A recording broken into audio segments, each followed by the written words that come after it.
Oh, okay. Okay. So I basically need to check with the who listed the property, the first people who listed the property, and also to try and find out why is it not going. Yeah, because then if Okay. you've got, for example, Mm-hmm. here's a hypothetical situation. What if Mm-hmm. there are 3 agencies that has listed the Mm-hmm. property, right? You'll check Mm-hmm. advert number 1. When Mm-hmm. was it that they listed? Advert number 2, advert number 3. The oldest one, Okay. more than Mm-hmm. likely, had gotten the sole mandate.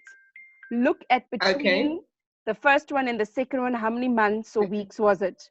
The second and the third one, how many Okay. months or weeks? And then you call all 3 of them. Okay. You call all 3 of them. See, Hamim is Mm-hmm. sending a message. Oh yeah, yeah, I also saw the list. So then you use all 3 of them. Mm-hmm. So now when you call the one, hey, how long has the property been listed? How come the person is selling? Yada, yada, conversation, Mm-hmm. right? You call Yeah. all 3 of them. Somebody Okay. is bound to tell you a different story. Yeah, true. Mm.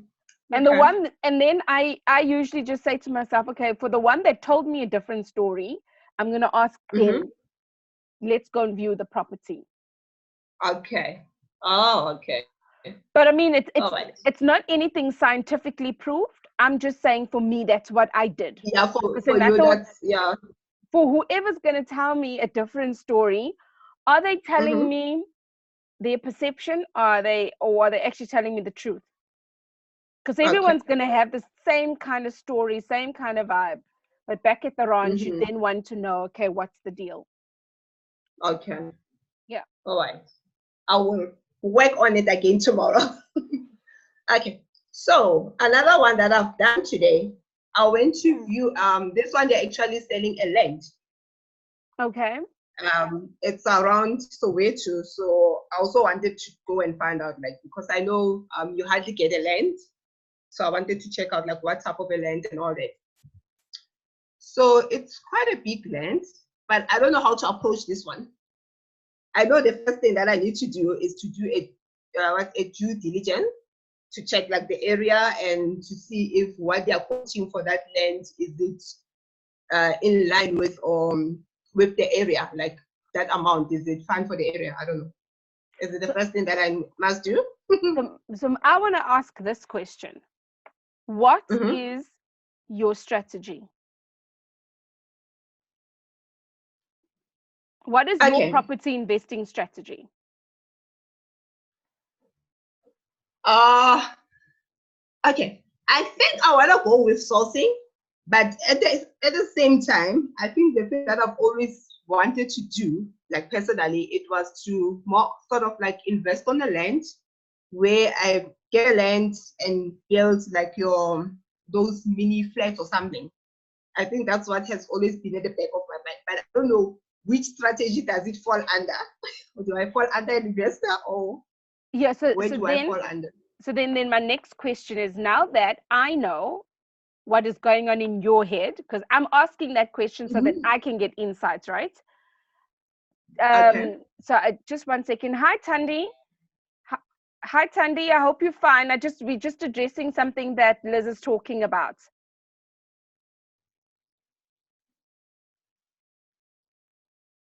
Hey, Amim, how are you? Hi, Hamim. Okay, listen. Oh. Hi Yeah, there. how you doing? Sorry you are late. How are you doing, everybody? Hello. All Hi. good. All good.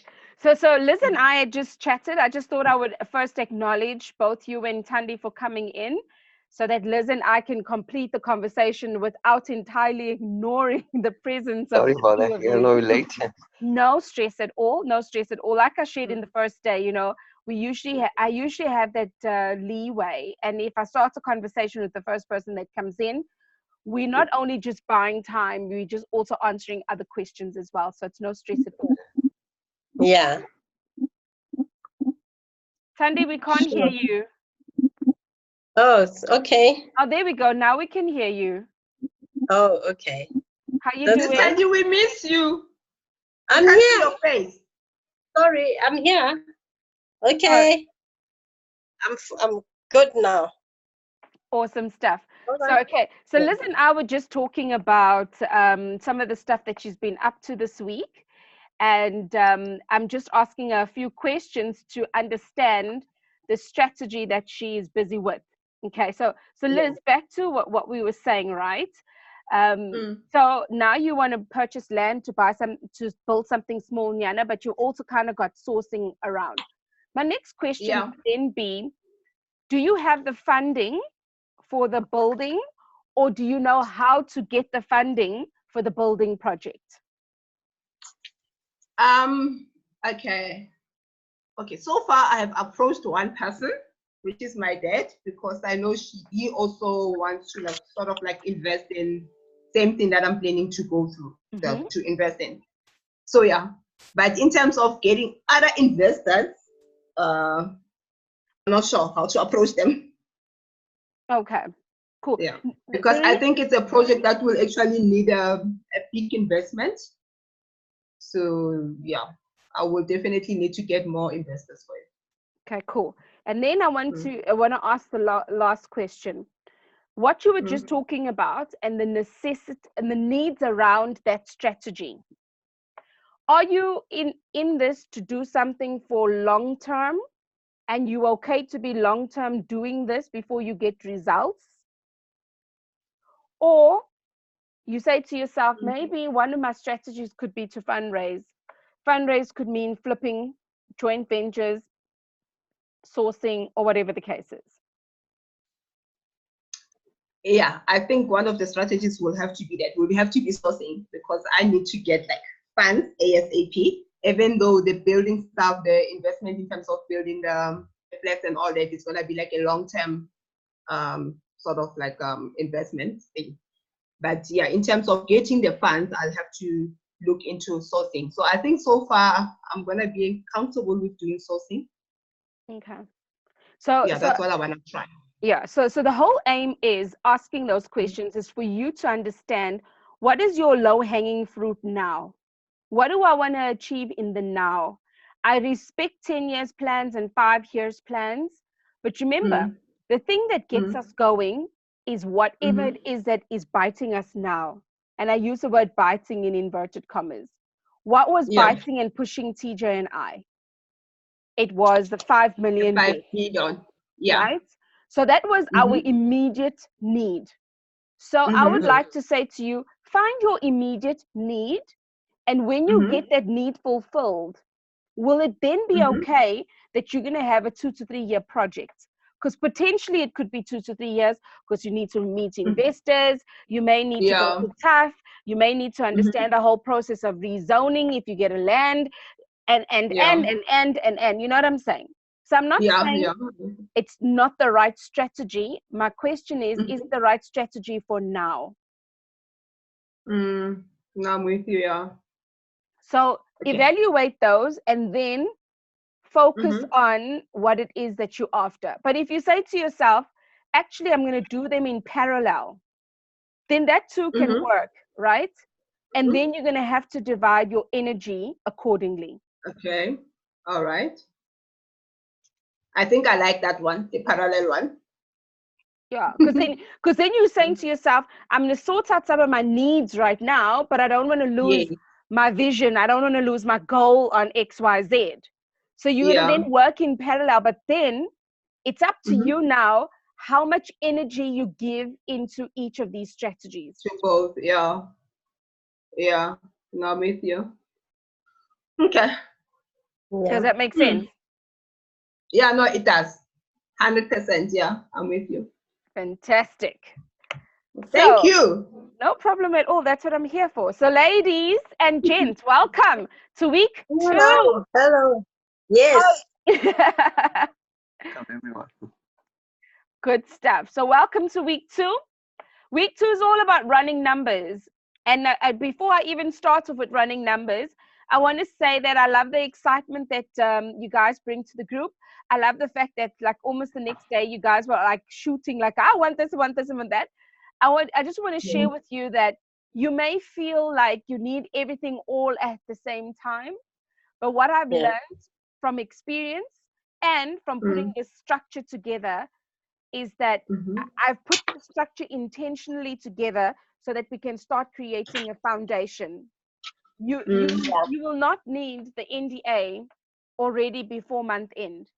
However, if your one deal that you have found is a heck of a success and you stumbled on something awesome, then take it on a one-on-one with me, and then let's fast track that. But what I'm saying is each week I trickle feed information so that I can grow your foundation.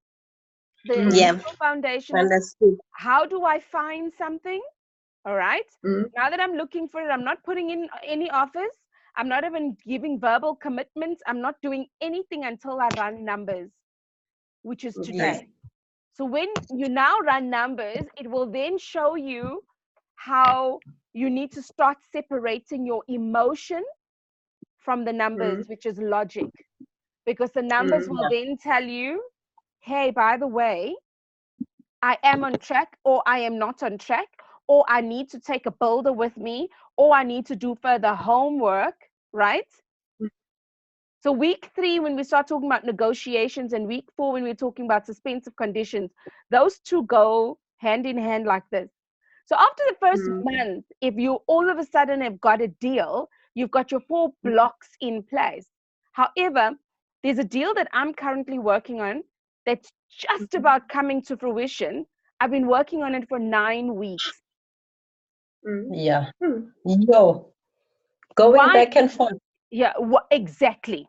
And that's what I was going to say. So why 9 weeks? Because the negotiation process is not like this. It's not like this. People don't make decisions like that. And those that make the decisions like that, I almost worry about them because I haven't come in contact with them, not that they do not exist. Okay?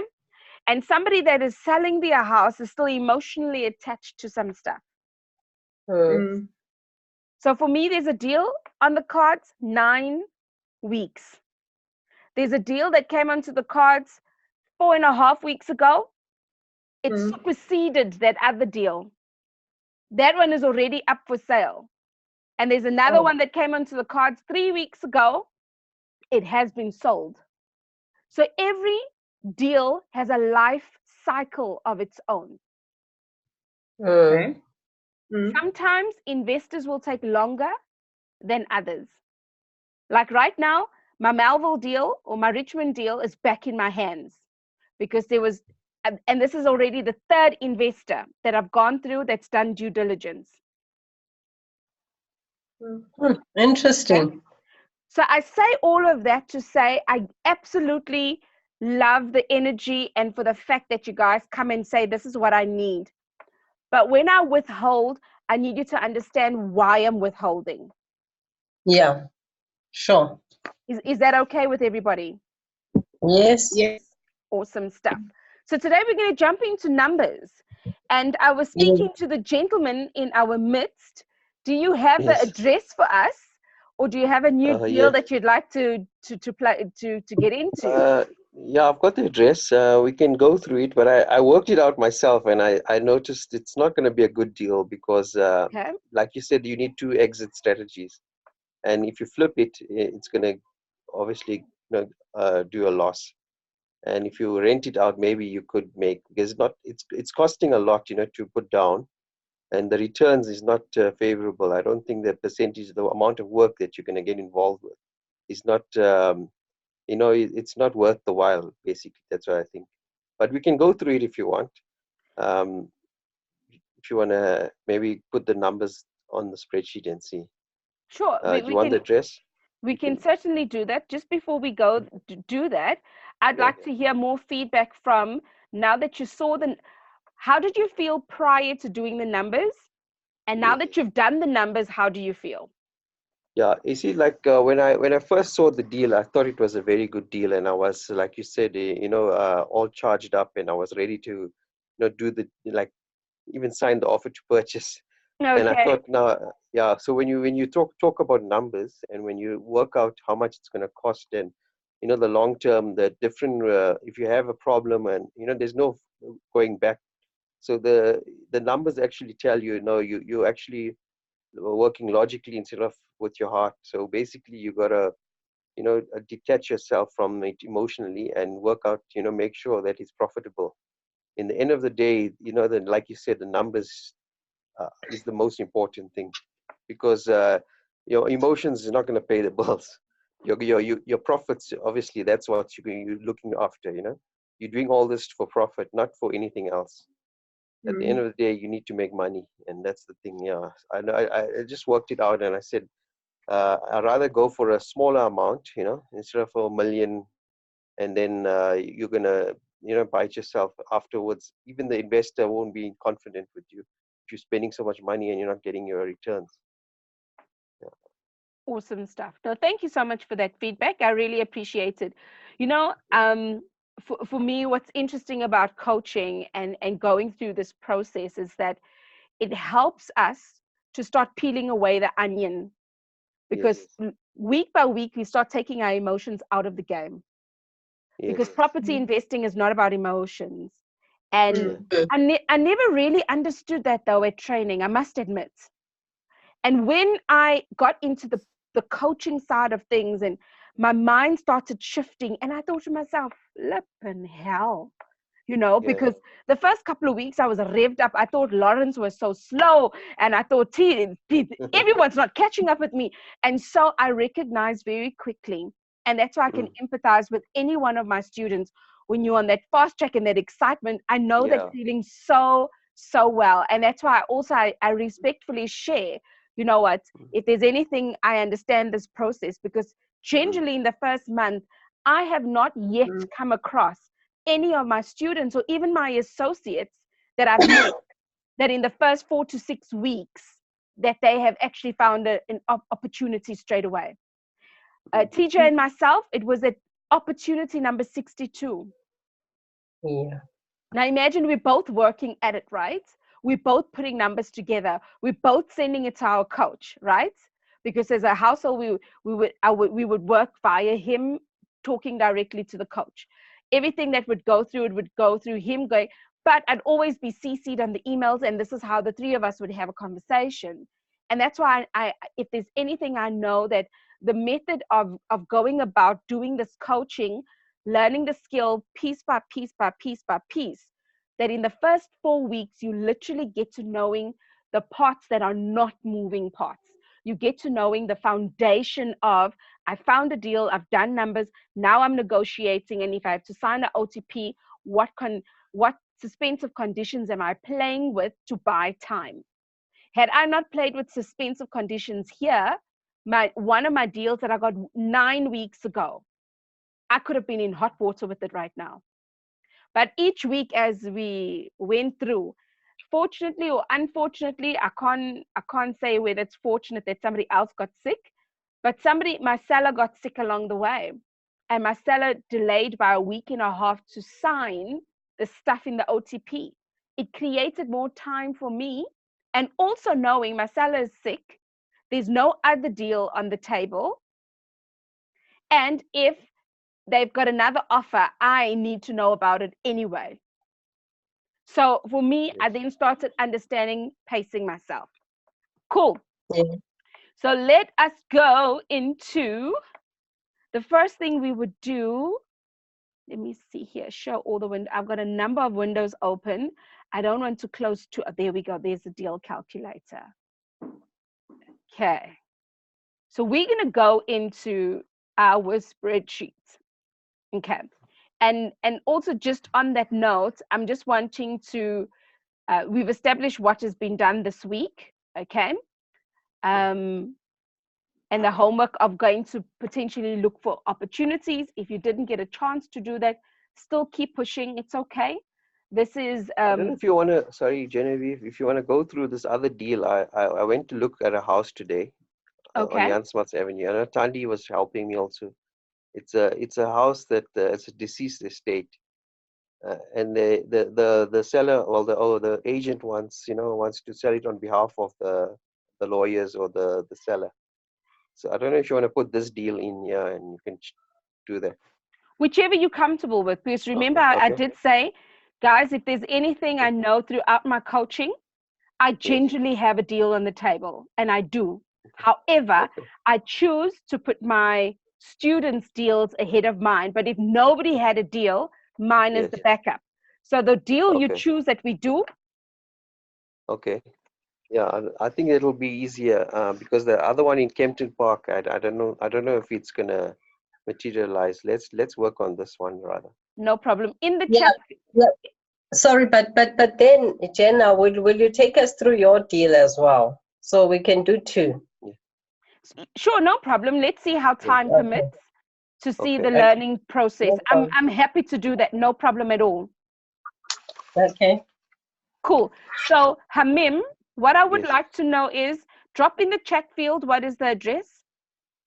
Okay. Do that now.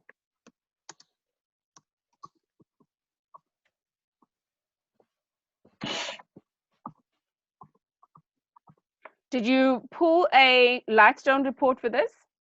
Yeah, well, you kindly helped me. Actually, we couldn't find the address, but we found something close to that.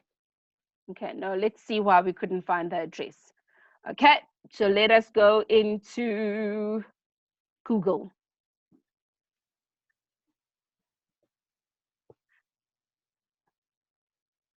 Are you going into Lightstone? I just want to go into, I'm just opening up a tab so I can share. New share, Google share. Okay, we're going to go into Lightstone because I want to see why we didn't. How is it that you guys were not able to get it? Tap them, log in.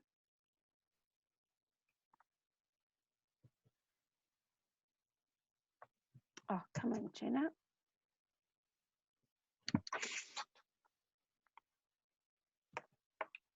Cool. I'm going to move this one back this side. Then we go automatically, for me, it comes down to residential property toolkit. I go under there and I say property report. And then this was 452, right? I opened, where's that chat? Is it 452 or 4? Oh, sorry, there were 427. 427. Yeah. So this is 427. Oh, sorry, man, 427. And that was on Jan Smuts Avenue. Jan Smuts Avenue. Legauri, yes, the first one. And Legauri, okay.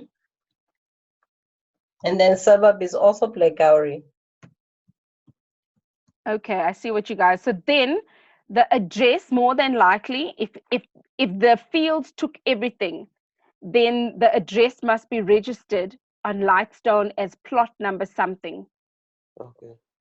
Or it's registered. Do you know the name of the person? No, I don't have that details. What other details might you have? I actually don't have any details because the agent is very. Well, only got the lawyer's name and number. That's all.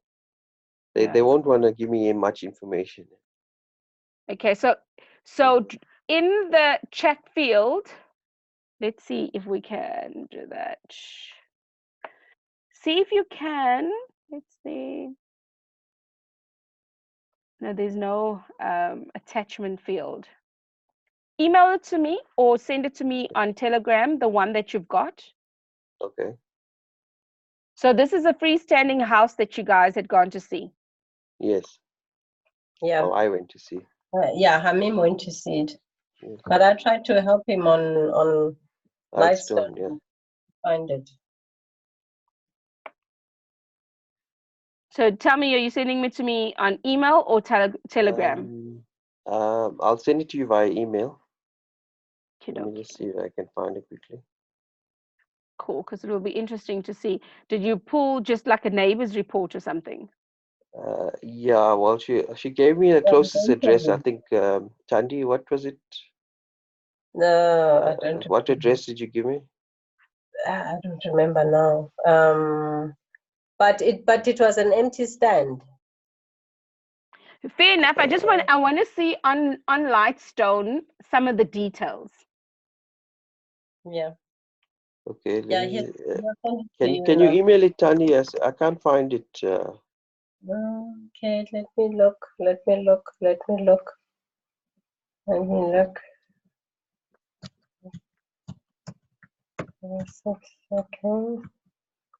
I'll have to go into my email. No problem. Just pop it to my email. What's your email, Jenna? Jenna at fhcconsulting.co.za. Jenna at FHC Consulting. Yes, I can even type it for you in the chat field. GENA. Yeah, GENA at fhcconsulting.co.za.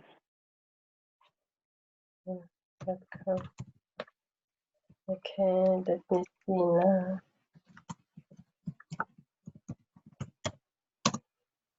Let me check on my sent items. Sent to Ramin.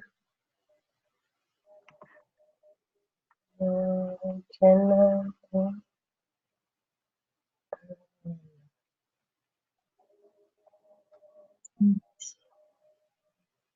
Now, why don't I find it as well now? Oh, yeah. No, that was the deal calculator. Oh, I think you know what happened. I used on the Lightstone. Yeah. Then you just use the that feature that says send by email. So yeah. I didn't send it from my personal email. Okay. So I think that's what happened. You know that you can go onto Lightstone again. Yeah. Then you click on My History. Oh, okay, let me go there. And then My History will then be able to give you My History, yeah. And then you'd be able to view that. Yes. So, okay. Mitch, Jocelyn, and okay. And if you were on your computer, I could have controlled your screen for you. Oh, you can control my screen for me. If you're on your computer. Yeah, I am. Okay. Okay, I found it actually. Let me email it to you. Okay. Cool. Okay. Can I show you while we're waiting for Hamim to send it to me? Can I show you how, Thandi? Yeah, please. Yeah. So if I here on my side, you can still see property 24, right? I mean Lightstone, right? Correct. I've got a control that says remote control, auto accept all requests, and then I can say yours. Right now, you would have gotten something on your side saying yes, you can agree or not. But then where is that thing, that auto control? I've got it because it's my account. Oh, okay. The remote control, yeah. So because it's my account, it's a pro account. You know, while we're waiting for the reports, we can kill time talking about that. It says tap here to control. Okay. Yes. Okay. So now, yeah. So now, what happens with while we're waiting for that to come in? Some trivia. Okay, it's gone. Cool. I'm in my account waiting to see what comes through. So what happens is, you can go into Zoom and create your account for free.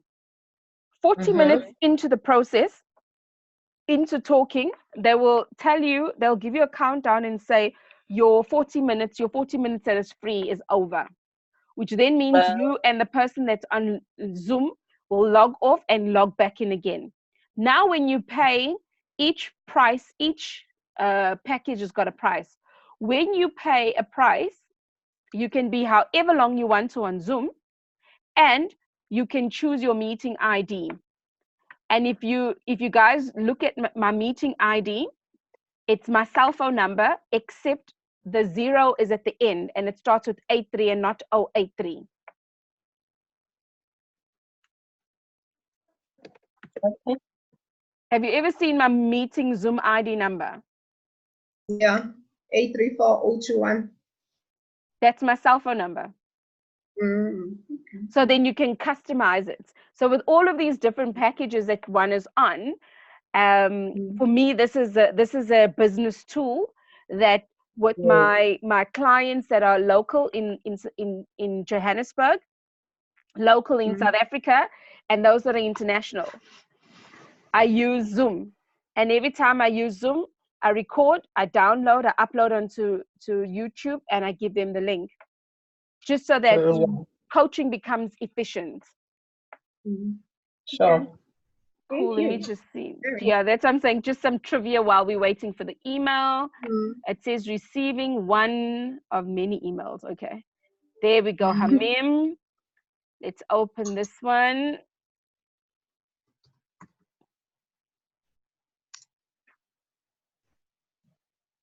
Let me say share. Just I'll talk through the process of what I'm seeing.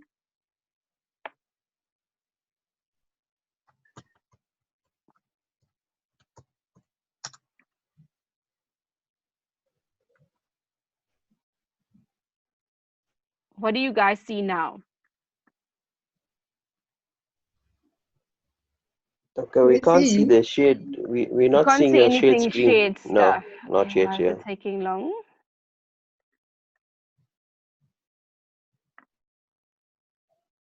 Okay, so maybe this app is not sharing so well. Okay, I will open it in a different way now.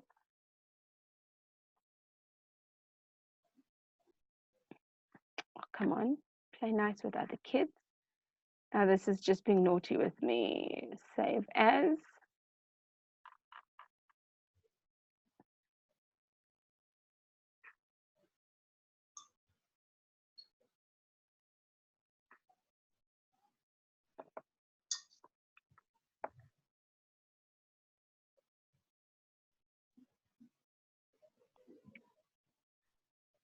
Now let me go back here and say share.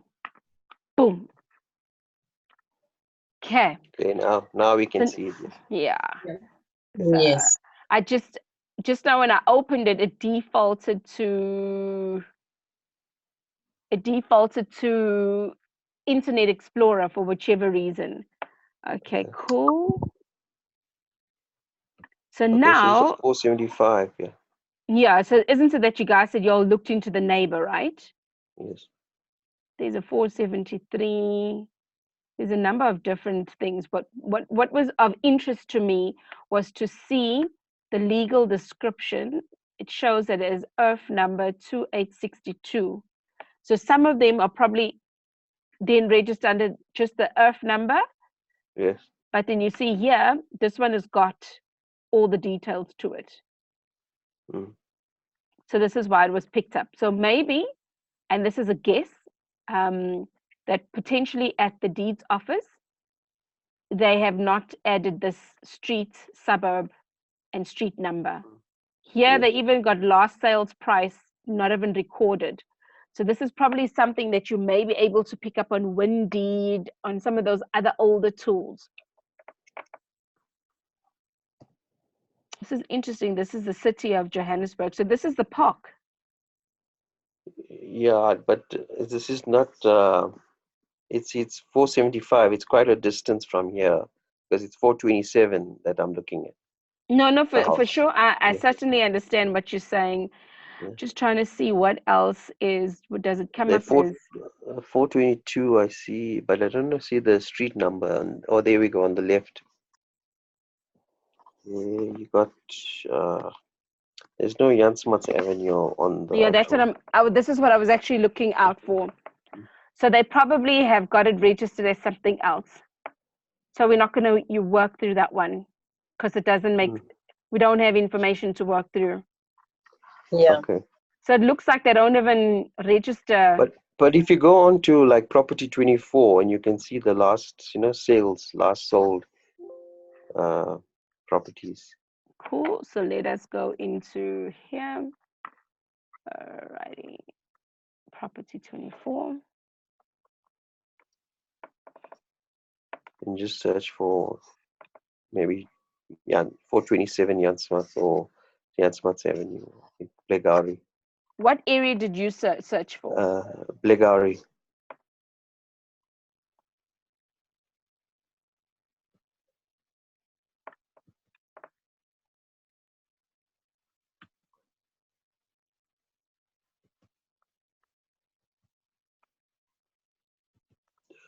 Craighall Park is close by as well.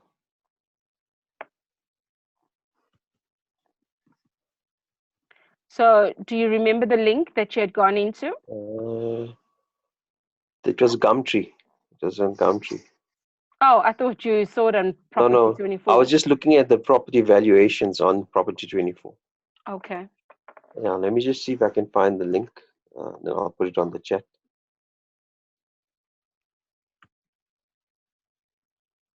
Sorry. No worries. While you're looking for it, I'll just tinker here.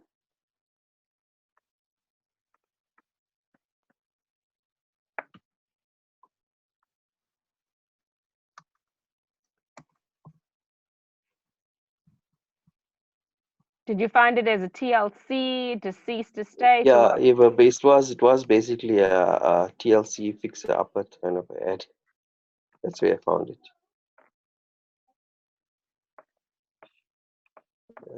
It didn't have any price as well.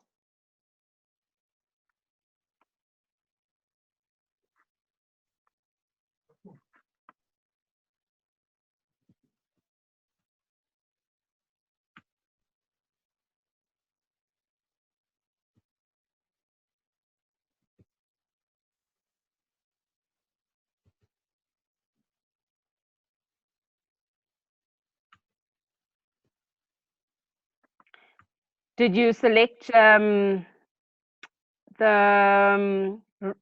for sale by owner or agency? It's for sale by owner.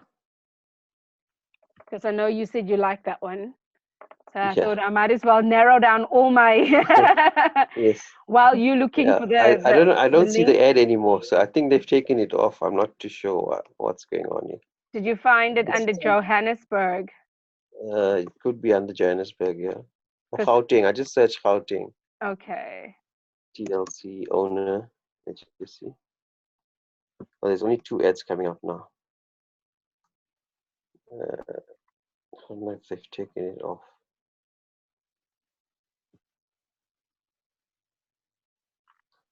Let me see if I can find the email from the agent. Maybe it's on there. Okay.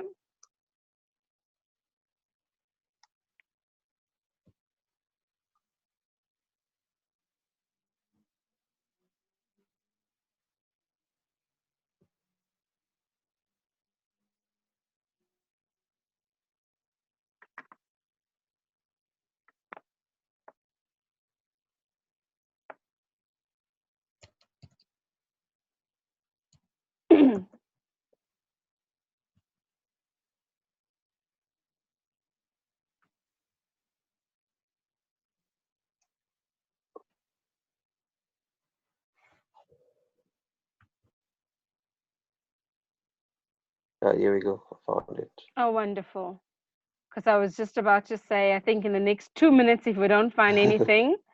Yeah. Did Okay, you I'm send going it to put to it me on on the the chat? Yes.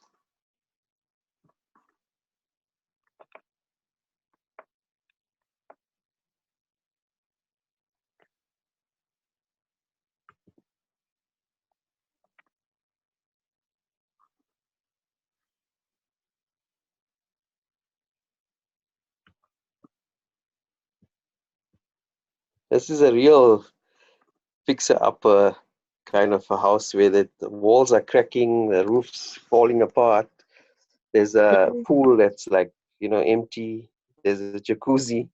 It's empty. There's like 4 outhouses. The people are actually living. I don't know how they're living there really. There's one person living, I think it's an outhouse, basically. Isn't it just scary what happens and how? Yeah, it's really been neglected, eh? Yeah. No, but what I mean by people that are so desperate for accommodation, yes, that they would take whatever comes. No agents, yeah, please. no, it is very scary. It is.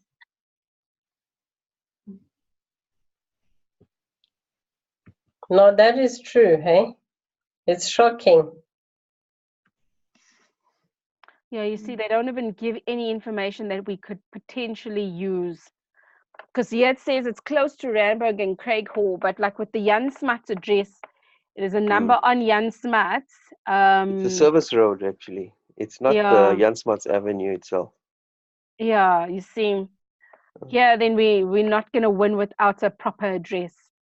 Not unless now one starts going on to Windeed and a whole lot of different places like that. But if you but if you're saying they've even removed it and that person is shady with the information, you want to start getting relevant information from them rather than ask what is the proper address, you know, for example. Ask information that's going to allow you to get to your answer, to your end result. Yeah, this is just okay. Sorry about that, guys. No, it's a problem. So that one doesn't work. Do you want to verify your numbers in Kempton Park, or should I just let's go do in? that. Okay. Okay, yeah, let's do the one in Kempton Park. Do you have them? I've got the address. Yes. What I'm asking, do you have the Lightstone report? No, I don't have the Lightstone report for that. Okay, no problem. What is the street number? No, it's number 20. Yes, and the street address? Oleander Avenue. Oleander, Oleander. Olender. Oleander, Olean. Okay, Olean. Der, yes. Oleander Street, I think it's in Adlian. The suburb is Adlian. Edleen. Edleen. Okay.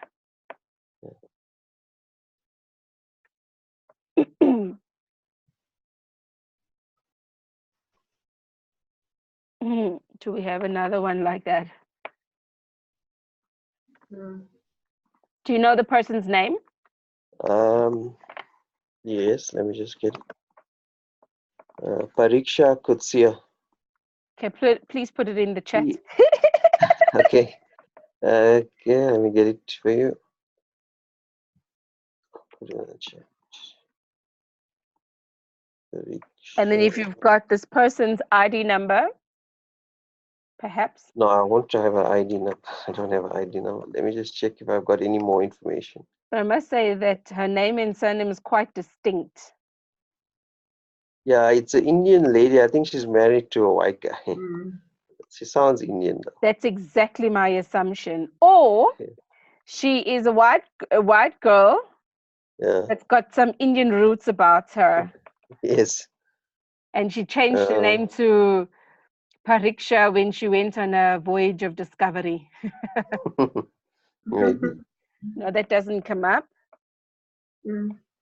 You see how, so now one of the big lessons from here is when you go and view a property, take notice of the street, whether it's a service street or what street it is, for this sort of information. And whenever the estate agents are selling, I usually say, oh, you know that Lightstone report that you guys give, could I have one of those?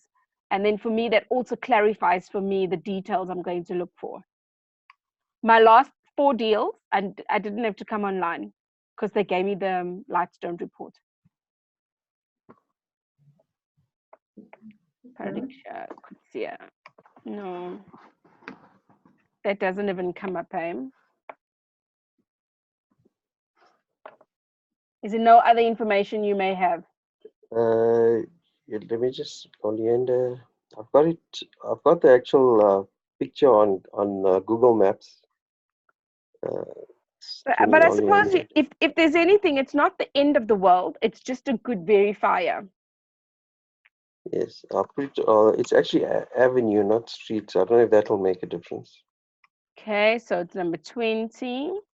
Kempton Park.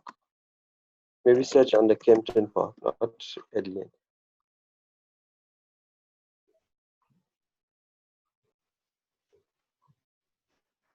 See, immediately with this street name, I'll come now.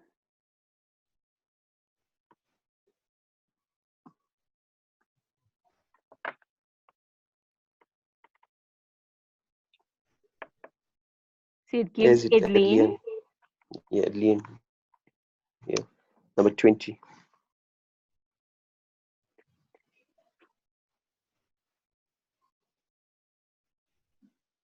Yay!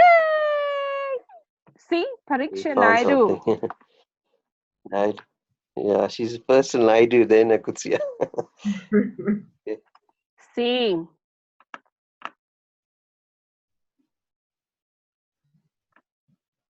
I usually just download it because with the time I take explaining, going through things, coming back here and going back and coming back and going back, Lightstone tends to kick me out.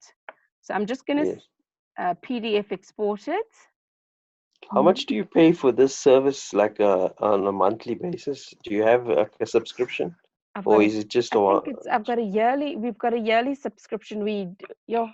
The last time I checked the price of this, I must admit, I'd be lying because we've got it as a yearly thing on our budget. It goes off at the beginning of the year, and then you kind of just forget about it. So you don't pay for per report, or you just pay once off, like a yearly? Yeah, we opted to just pay a yearly fee. Okay. No matter how many times you download. You do download. There are different packages that give you that you can do X amount of this and X amount of that. Oh, I see. Yeah, that's why for me, when I teach, I always say, where you can, and there's an agent involved, get them to give you the report. It comes free. Yes. You know what I'm saying? It's cheaper for you, yes. Yeah, in the long run, it just works out like that, you know. But sometimes you don't even have to ask them; they dish it out like it's Smarties.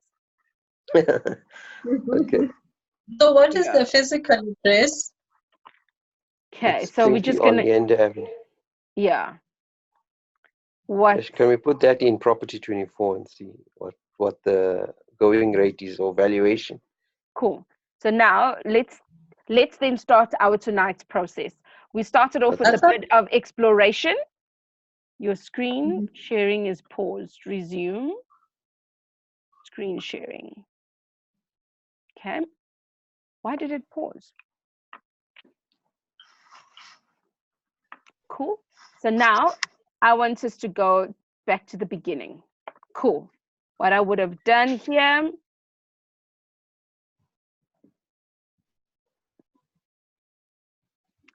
Genevieve, you didn't just do that, did you? Is it 39 Buxton Drive?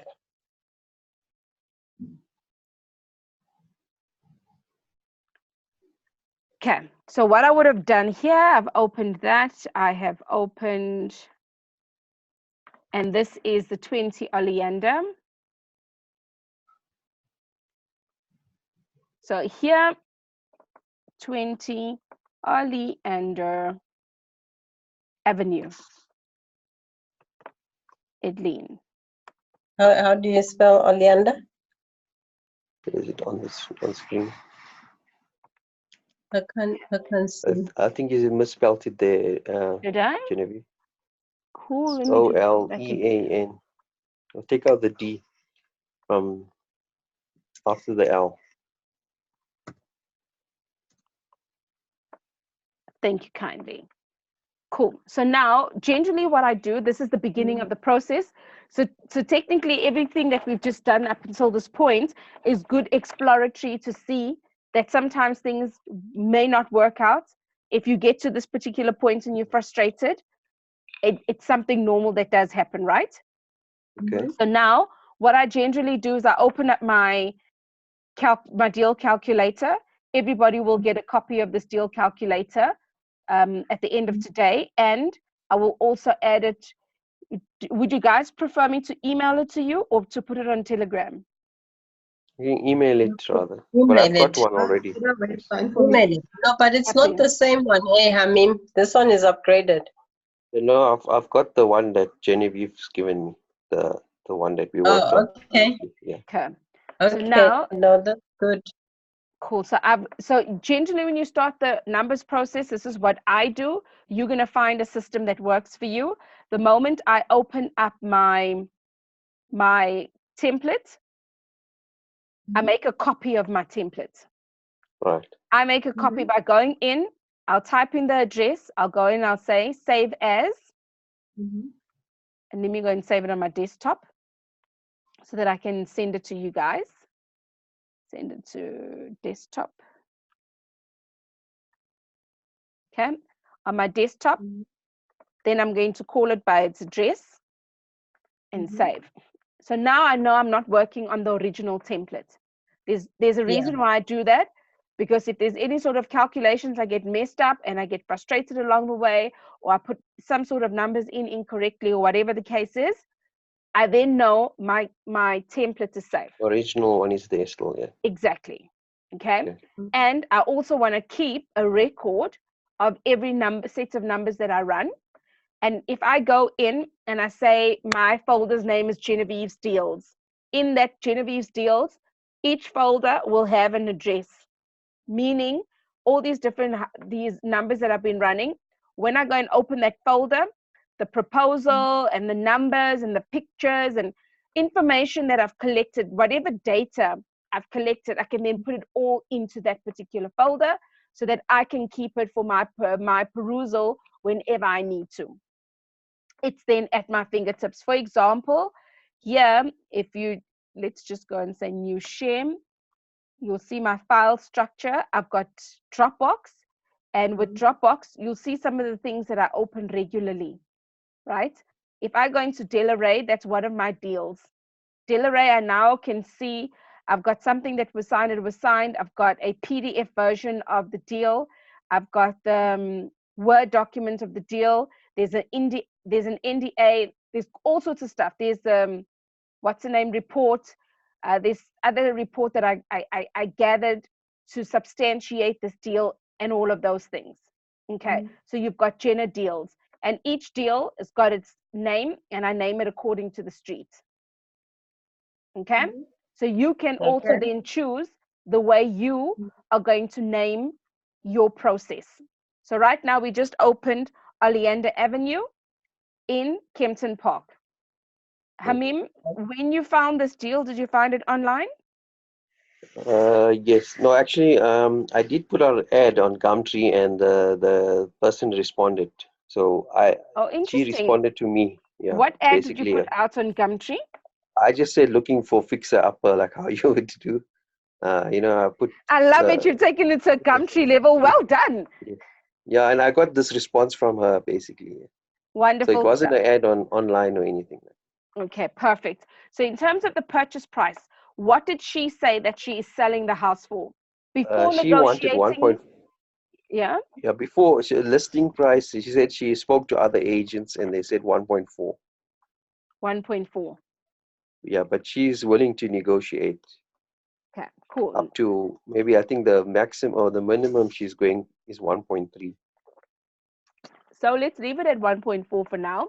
Okay. For the process of us unpacking the process, right? Because usually you will go and first see the deal. You will come back. You will hear that there's a potential negotiation. Yes. But they'll generally, and this is a generalization. So tongue in cheek, if it happens to you that they already tell you the first day that they will give you a discount, fair enough. Okay. So they said 1.4, right? That's the purchase price.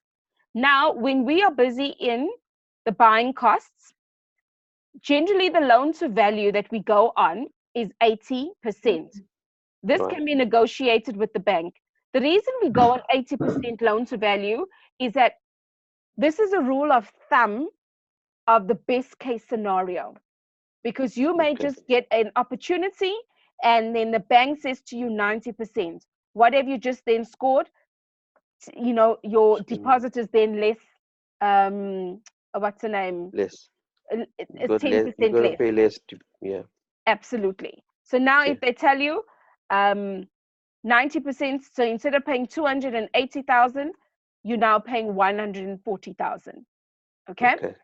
All right. So now the general rule of thumb is also just to give you a good kind of feel about what you're busy with. It gives you a good feel of what the bank potentially can give you. There might be a situation where the bank even says 70% loan to value, but this is where you as the negotiator, if you are buying the deal for yourself, or the investor as the one that's buying the deal, that's where they start negotiating. But you've started off on the general rule of thumb. Okay. So your purchase price is 1.4 million. Your general rule of your rule of thumb for the bond loan to value is 80%, which then means the bank will give you 1.120 and you need to have 280,000. You will see alongside each line, there's a description of where you're going to get the information or what that field is about. All right. If any of these descriptions don't make sense to you, please ask along the way. But this was the best way that I could describe the field or where you can get the information for that field. Okay. All right. Now, in terms of your bond fees, your transfer duty fees, etc., you then want to go into Uber. Do you see that I've got the Uber calculator link there? So let me just open up a new share. All right, we want to go into Uber calculators. Okay. Oh, I meant to say transfer cost.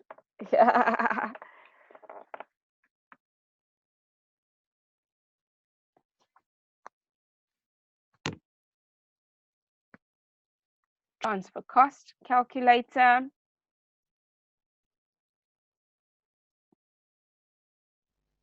Okay, so the purchase price is 1.4 million.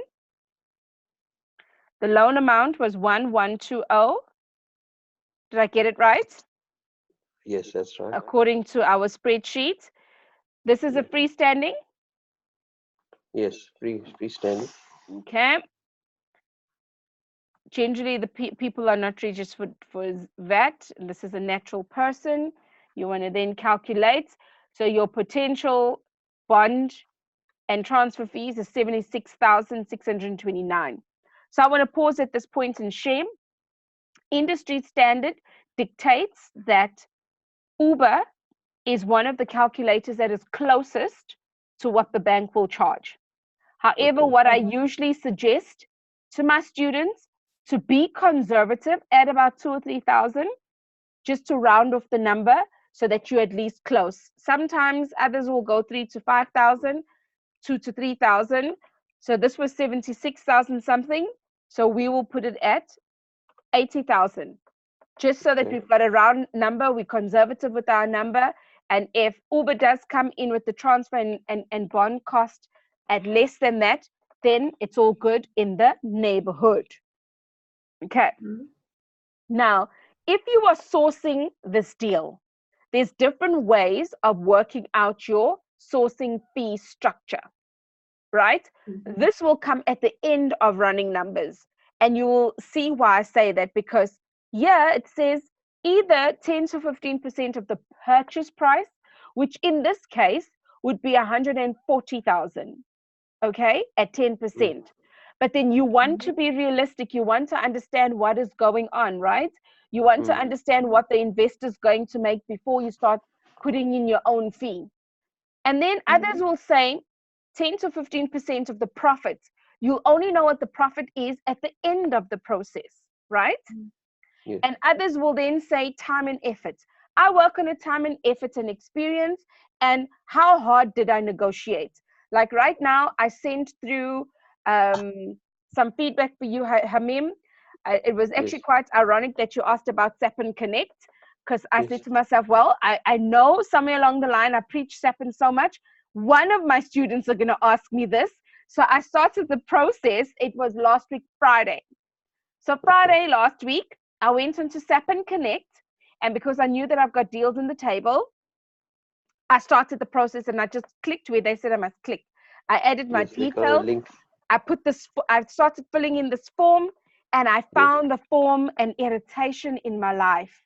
Why? Because the straightforward information of giving you an ROI on some of the deals is not that cut and dry, because a good investor creates a deal. They don't just walk into a deal.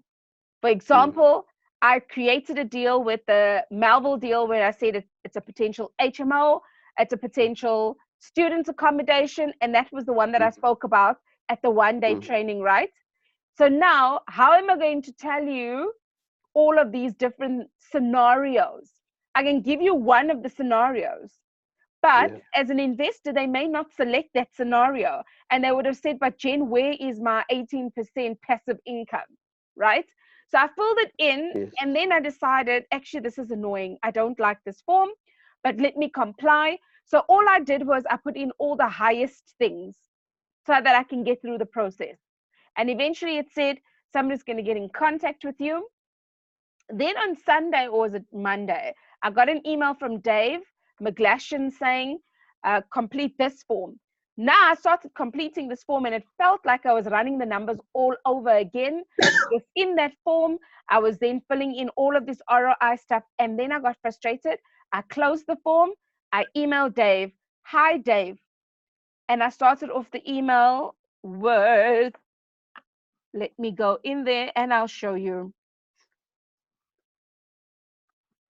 So it's always better to read what I've said.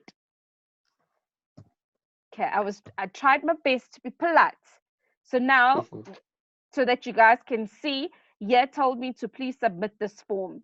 It actually takes you into Google Drive, and all the information is filled out in Google Drive and all of those things. And it tells you the end-to-end process, right? Okay, so for anyone that wants to see that end-to-end process. So now I got frustrated and I said, hi, Dave, thank you so much for the information. I find the form too straightforward to answer only because of the nuances of both my deal. Okay, nuances. I didn't write nuance. That was so funny. Now that I see it, both deals I currently have on my books require the investor to decide on which option to buy to go with. E.g., the Richmond deal can be a student's accommodation, a multi-let, or used for an Airbnb. Therefore, giving an ROI for all three examples is not possible. The refurb invoice also, covers all three strategies. The Northcliffe deal has potential to be subdivided. That's what is currently working in the neighborhood. However, immediate income is a multi-let approach, which the refurb invoice covers. So I was now able to explain why I couldn't fill in this form. Capturing the straightforward meant numbers. You see, I even read wrong. Does not do any justice to the deal because of the flexibility and what can currently be done, which the area activity speaks to. Both can be flip opportunities ranging from 26.7% to 40% ROI, depending. Clearly, I've left out ROI. I'm happy to send through both proposals so that you can see projections and advise a better way forward, as I'd love to use the SAP Connect portal. I'd also like the opportunity of sharing about both deals at the SAP event tomorrow. I let my requests be known. And then Dave just asked me, hi Genevieve, please just forward the proposals. We'll narrow it down. Sure thing, Dave, find it attached. So Hamim, that one was for you. Okay. As I digress, to give you an update on the SAP Connect process. So for me, I found it a bit of a challenge. You may have a more straightforward deal or not. which then, is okay, because not every deal can be, must be complicated. But for me, having had time to know how to create deals, I'm creating a deal. 3 different options for one deal, right? Oh, So that's interesting. Yeah. So nonetheless, that was a good share. And that was then to update about the SAP and Connect process. So now what happens is, any one of my students that asks me about SAP and Connect, now can I answer? Yes. Why? I want to be relevant and up to date. And when I'm referring somebody somewhere, it means I've done it, or I've got good results or heard good results thereof. Okay. We good with that? Yes, so I'm gonna try and do a proposal as well and see what happens. Cool. I mean, it's it's you only learn by doing. So even if I don't get through, I can see where I made mistakes and I can work on that. Yes. Sorry, Jenna, is there a template for this? For which one? For submitting at SAPIN. No, I just use my template, and after tonight, you guys will get the proposal template. You guys will also get the running of the numbers template. Okay. The SAPIN one, I think what she is asking is you need to approach them and I think register on their website. Yes. Or you need to contact them and they'll send you a link. Correct. Okay. And also being a SAPIN member, online I went into the members area, and then on the top bar it says SAPIN Connect. SAPIN Connect is something new. And last month they were giving out papers for people to fill in. And then I saw it online, and that's when I decided, oh, okay, it's online, let me use it, which is only when I saw it on Friday. Okay. Okay. Cool. So sourcing fee, we understand why we're doing it at the end, right? Okay. So for me right now, it's time, effort, how much have I pushed back, how much have I negotiated, and at this point, if I have shaved off 400K from the deal, what can I not then benefit from there, for example? So now Dave asked me, what is my structure to that? I can always say to him, I generally go on per deal. Each deal is about time, effort, and the amount of negotiation that I pushed. And based on experience, I know whether to use the 10% on purchase price profits or on time and effort. Why? Because over time, you'll see every deal command something different. When TJ found another deal, he happened to have been working concurrently with other deals. He gave that deal away for free to an investor to double check the temperature of that investor. And what do I mean by that? To see whether that investor was a talker or an action taker. And for the fact that TJ built rapport by giving somebody away a deal and did not charge them a sourcing fee, and they went through with the deal, the next time that investor came looking for TJ and said, I want to work with you. You know, Jenna, it would have been nice if you had actually sent us the template, hey? Which template? There's this same template that you're using, so that we can also just put in the numbers or something. The same template. The one that we're busy with now.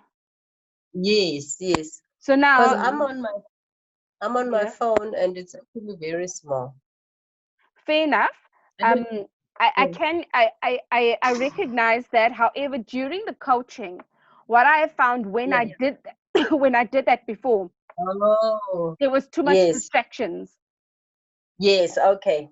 No problem. So now, people would be fiddling with the templates. Yes, and they would, and they would also go, and they would also go ahead, then distracting the cause of learning. So now, for the fact that I give everybody the link, when you get this, you're going to start practicing. Okay. And when you practice, you will make the video play, you will pause it. You'll make the video play, you will pause it. Hamim, all right. Hamim, after we did this last week, how did you run the numbers again for this deal? Yeah, I put in, there's different options. You can, play with the numbers, and you can, I think it's easier if you work with yourself, and then you can always manipulate the figures whatever you think that'll work for the investor. So it's not a hard and fast rule. You could change the rates and taxes, or not the rates, the sourcing fee, the renovation, even the percentage on the bond LTV. So it's you can do a lot of things with the figures, and it's just you need to make it applicable to the investor. Yeah, and then also the playing on the template alone process then helps you with the sticking of the information. Understand exactly what you need. Basically all the fundamentals of making the deal work. Okay, cool. And that's totally, for me, it's a matter of, this is why it's just one screen, we're all looking at it, but you will have your time to play around on the template. And then if you're confused, then open up the video link. And then also, video link, and you'll be also able a good to thing. even... Yes, sorry. Also another good thing is you got like a buffer. So basically, what happens is, even if you forget on certain things, or like you might, like with TJ when we were at the course in Sunny Hill, he said don't do it on the board. You got this template, work on it, because what happens is you might forget one or two things, like the insurance, or the void or whatever. You're gonna forget about that. Now with the template, you know that it's already there, it's fixed, it's always gonna be there. You can always go back to it and play with the numbers. Okay. Cool. That's fine. Thanks so much, guys. So in terms of the sourcing fee, we'll come back there. Renovation, I would then, Hamim, did you make an assumption on renovation? Yeah, I'd say about 50,000 Rand. Okay. Not much, yeah. Cool. Did you find out whether there's any outstanding, rates and taxes? Yeah, it's all up to date. There's no outstanding because this owner is paying up to date. She's a good. She's just selling it to buy somewhere else. Basically, there's no forced reason for the sell. Okay, cool. So the reason I ask about that, legally, it is the seller's responsibility. Okay. Yes. Now, the reason I ask for it, in a deceased estate, you will want to look out for this. Why? Yes. Yeah. From my lessons learned that I shared with you guys at training. Yes. From the deceased estate, the way the OTP is shaped, you end up paying for everything. You pay for breathing, So it's always good to have these things on the top of your mind, even if it's important or not important. Sometimes you may find you've got a runner that goes to the municipality, or you've got a friend or colleague who's got a runner that goes to the municipality all the time. And then you could use this as a negotiating factor and say, you know what, you've got outstanding on your rates and taxes 40,000. It's a pain to go and pay it now.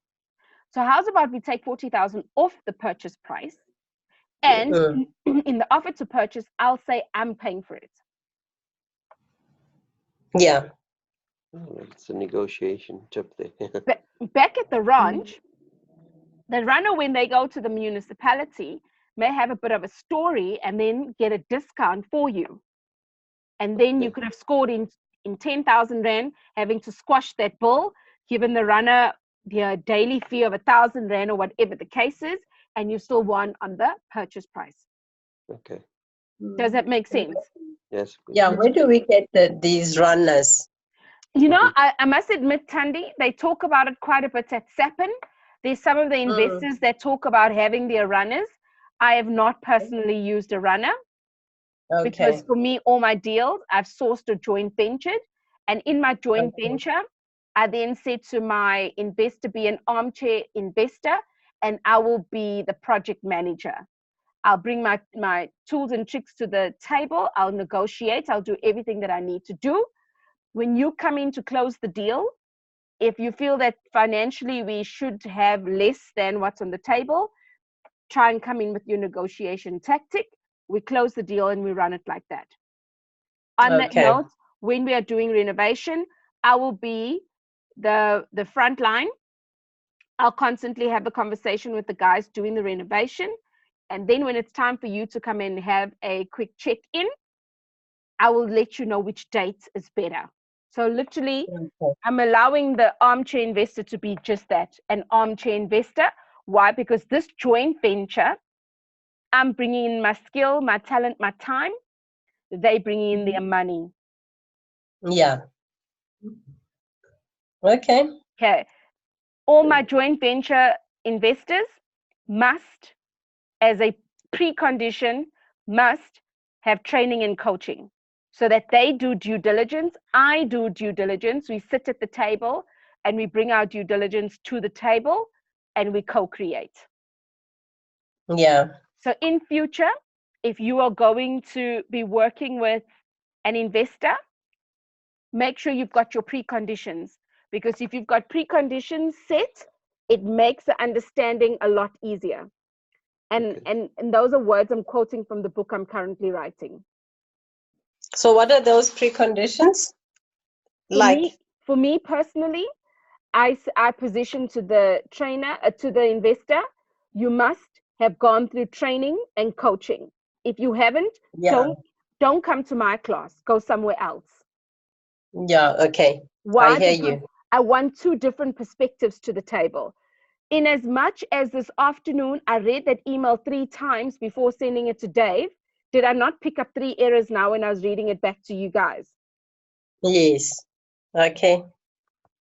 I hear you. This afternoon, it made sense. Yes, it was in between Hope having a hissy fit with me, and she was telling me that I'm not her mommy anymore. And I said, you don't have to be my mommy anymore. You know, it was amidst that. And even though I read it 3 times, it made sense. Now I see nuisance, I see neighborhood, and I saw a 3rd error. And I'm thinking, nuances, that's what it was supposed to be. It was supposed to be numbers and something else. But, you know, those are the 3 things I picked up very quickly when I was reading the email. So if somebody comes to me that wants to do a joint venture and they come to my training, that's biased because they're going to see the world through my glasses, right? Even though I do teach content on a general level, but I personalize it. And oftentimes we learn through stories. We learn through somebody else doing, and then we can see something. So yeah, that's just my personal one. Look out for the book month end. You will be fascinated what comes out of partnerships. All right. Yeah, okay. That's not me selling my book. I just thought I'd throw that one in for good measure. That's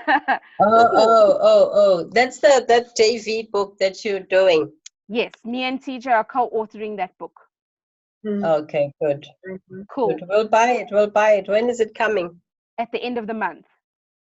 Okay, end of October. Okay. That's correct. Cool. So that is a tip on the outstanding levies, rates, and taxes. Yes. Okay. The levies is not so easy. You know, the body corporate always has to show their financials, and at some given point, some body corporates say, no, you can't be selling and then you still owe me. Like some body corporates are just sticky. So you would want to know. They'll put in 3 months in advance as well. You have to accommodate for that as well. Exactly. So now each body corporate, so in terms of outstanding levies, very different conversation. Find out from the person that you're buying, please could I have the financials of the body corporate? They would have to ask the body corporate for the financials and give it to you. And by giving you that information, you got direct details.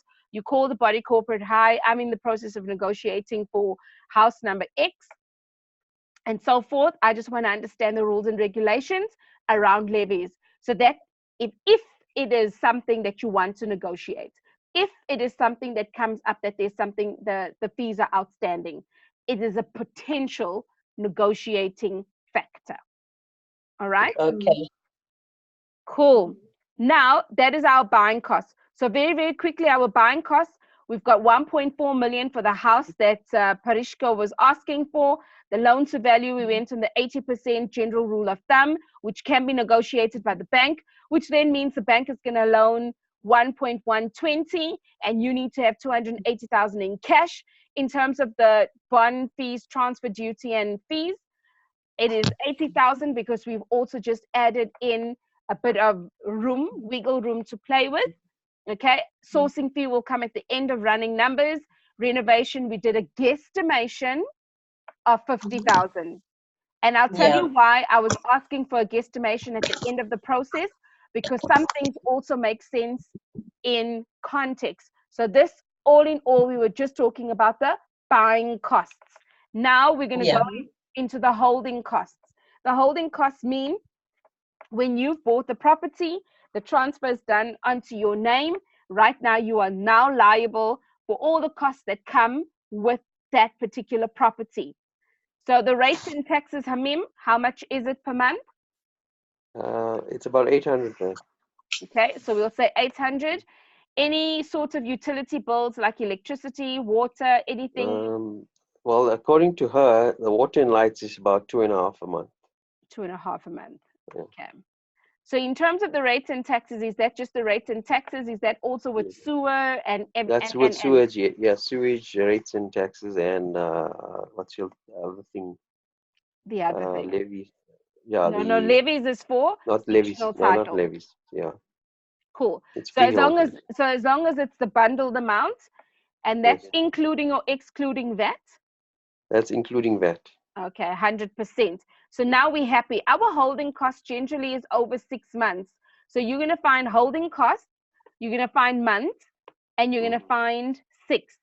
Every field that is green is the fields that we are entering information in. The white fields are the calculated fields. Okay? So now we put 800, but it says 800 times 6, which then means 4,800.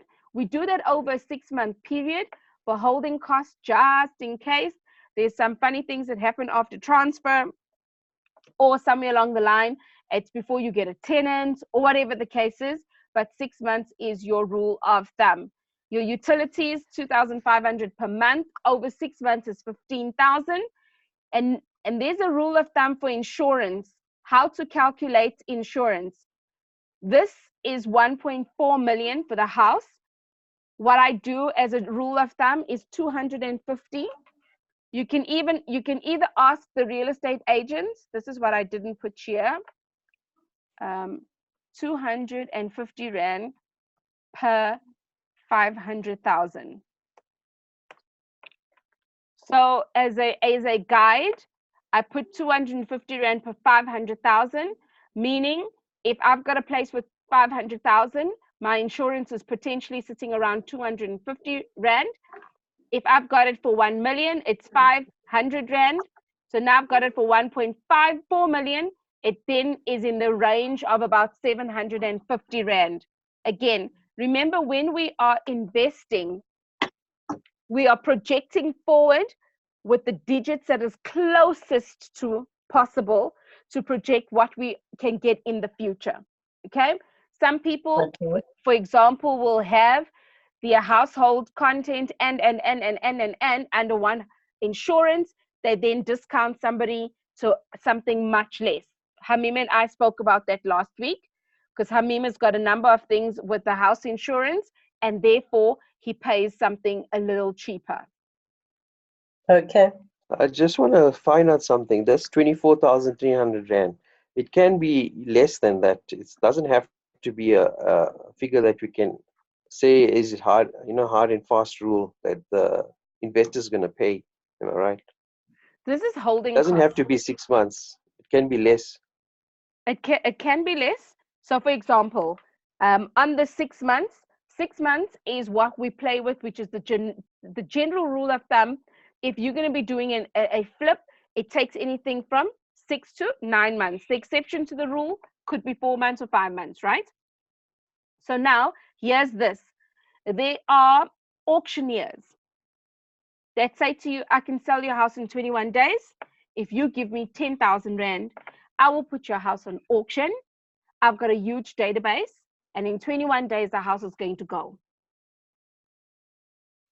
So in that specific space, this is what one of the investors had done with TJ, which is a process that I'd learned at that time, which is you go in, you start renovation on transfer. The renovation was very quick. I think it was barely a week, some change, barely a week. it was put back onto the market, and it was put back onto the market with auctioneers. So that turnaround time of holding fees was 3 months.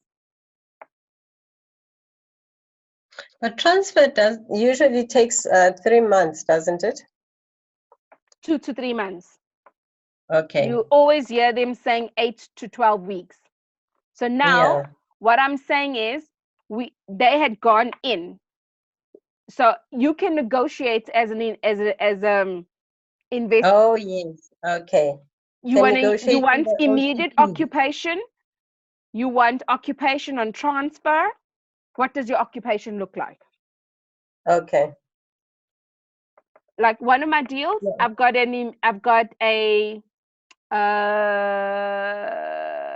it was occupation on transfer. No, occupation once the bond has been approved. Why? Because the current house is empty. But the occupational rent, we're going to be paying 50% of that occupational rent. Why? Because the house would have stood empty. All I'm doing is safeguarding the investment for future. Firstly, that the place is not hijacked. And secondly, we can start work earlier rather than later. Thirdly, it's not more damage than it should be by the time we get there. So you need to know when you are negotiating, why you're negotiating, what you're negotiating. Yeah. Okay. All right. Okay. Cool. So the holding cost could be for 3 months, yes, Hamim and Tandi. But maximum. But for then we go on 6 months, which is the traditional way. Because you'd rather go traditional, and you would rather go on the safer way to project numbers, and then the investor eventually wins in the long run than the investor losing upfront if something happens and they don't quite get it in the model that they wanted. Okay, correct. We good? Yeah. All right. So now some of these other fields that we are jumping over are all the calculations as part of the deal.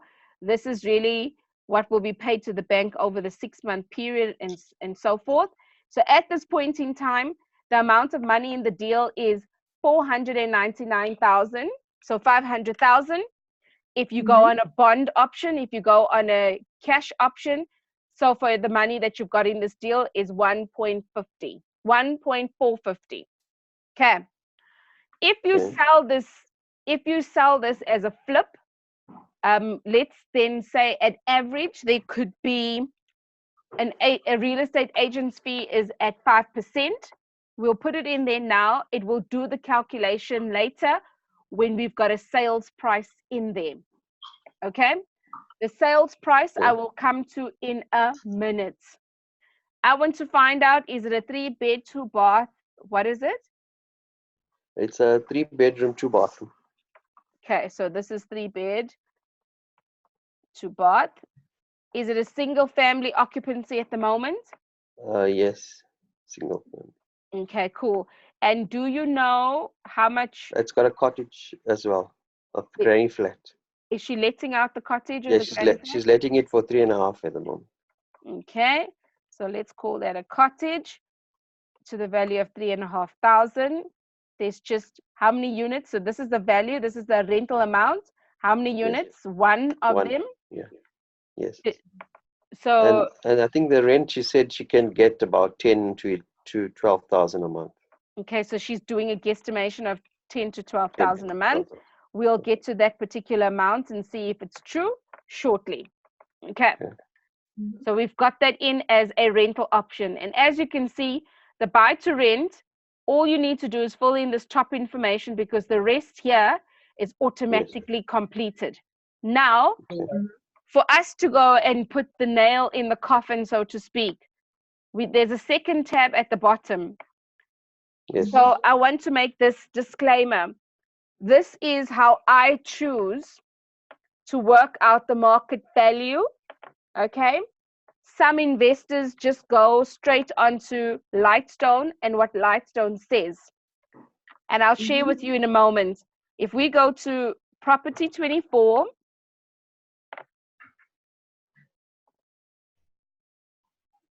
Okay, so property 24. Okay. The name of the area was Edleen. Edleen, yes. Edleen. Okay. We want to double check for these numbers. And we said it's a 3-bed, 2-bath. We want to do our default low to high. Okay. That 127 is not bad to go through. So we're looking for a 3-bed, 2-bath. 3-bed, 2-bath. Okay, so let's try page number 4. Okay, cool. That's closer to, there we go. There's a 3-bed townhouse. This is a standalone, right, Tamim? Sorry, yes, it's a standalone house, yes. Okay, cool. See, we're finding lots of townhouses here.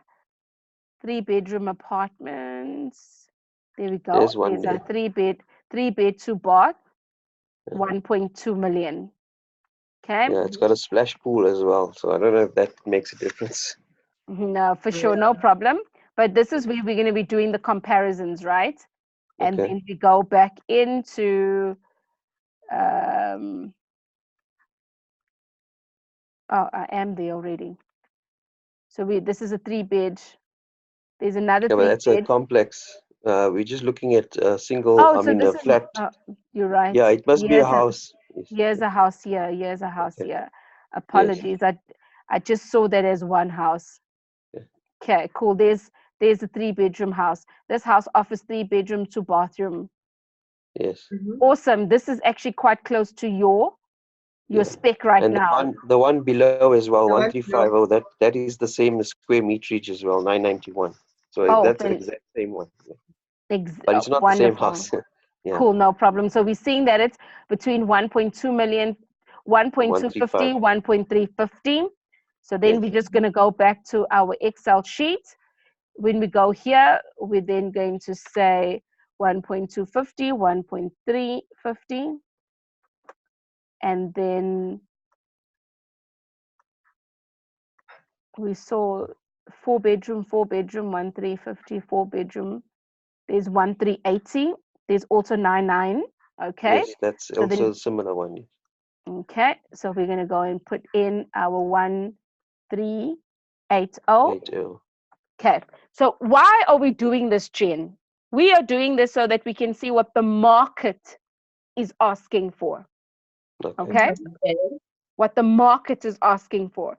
Because what the market is asking for doesn't always mean is what the market is going to get. Right? Sure. Now, Yes. this is why we opened Lightstone.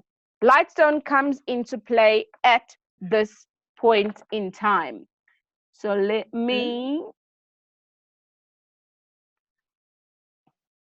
cool. This is the one that we downloaded. Can you see how much later the report came in? That's why I what's the name? I just exported it. Okay. So now when we see it's 20 Oleander Avenue in Edleen, we're happy that it's the right address, right? Yes. Interesting, the last sales date was 4 years ago. She was the last person. Yes, she bought it last 5 years actually. For 4 years, yeah. No, it's 4 years. So if she told you 5 years, she's already projecting. So the last she's sale, already in 2020. Exactly, you know, she's got 2020 vision. So the last sales date was the 10th of June, 2015. And she bought it for 975 rands. Now, this is what I would like to say. At this point, let's go on a new share. Let's go into property 24. Actually, let's go in. There's a calculator here. I'd like to go into the calculators. I want to go into a bond calculator. And you're going to see why I'm doing this. This for me is part of my due diligence because I just want to, and not bond calculator, Genevieve. The repayment calculator. Remember, she said in terms of rent, she can get 10 to 12,000, da, da, da, da, right? Yes. I want to know in today's terms, what does her repayment option looks like? So her purchase price was 975,000, right? We're then going to assume that it's over 20 years. We're going to assume it's 10%, and we're going to assume she didn't put a deposit. Why? Because I want to go for the highest possible. When I go into that calculation, she's potentially paying almost 9,500. I want to go back to the new share. I want to go into my bond, into my numbers, into my template, and say right now, she hopes to get 10 to 12,000. But right now, what is she paying? She's paying 9,500. But she's also getting an income from the cottage at the back for 3,500. So then I'm comfortable that her property is 13,000. So I wonder when she was talking to you, when she says, for year I can get 10 to 12,000, did she mean for her property? Or did she just mean for her house? Was she future projecting for her house? Do we know for sure, Hamid? Yeah, no, she says she's only getting the 10,000 rent for the house and 3.5 for the cottage. So she did say that just the house alone, she can get 10,000, but she's paying the bond at the moment. Yeah. So what I understood earlier from you is that the 3-bed 2-bath she's getting between 10 and 12. I didn't hear that it was separated. So thanks for that. No, she said she could get that amount. Yes. Cool. So then she's just getting somebody to pay her bond, right? If she has to rent it out tomorrow, for example. Yes. Cool. Now, yes. Let's go back to but do you see how quickly we got to that amount, right? Yes. Yeah. Okay. Now, let us go back to, where am I? New share.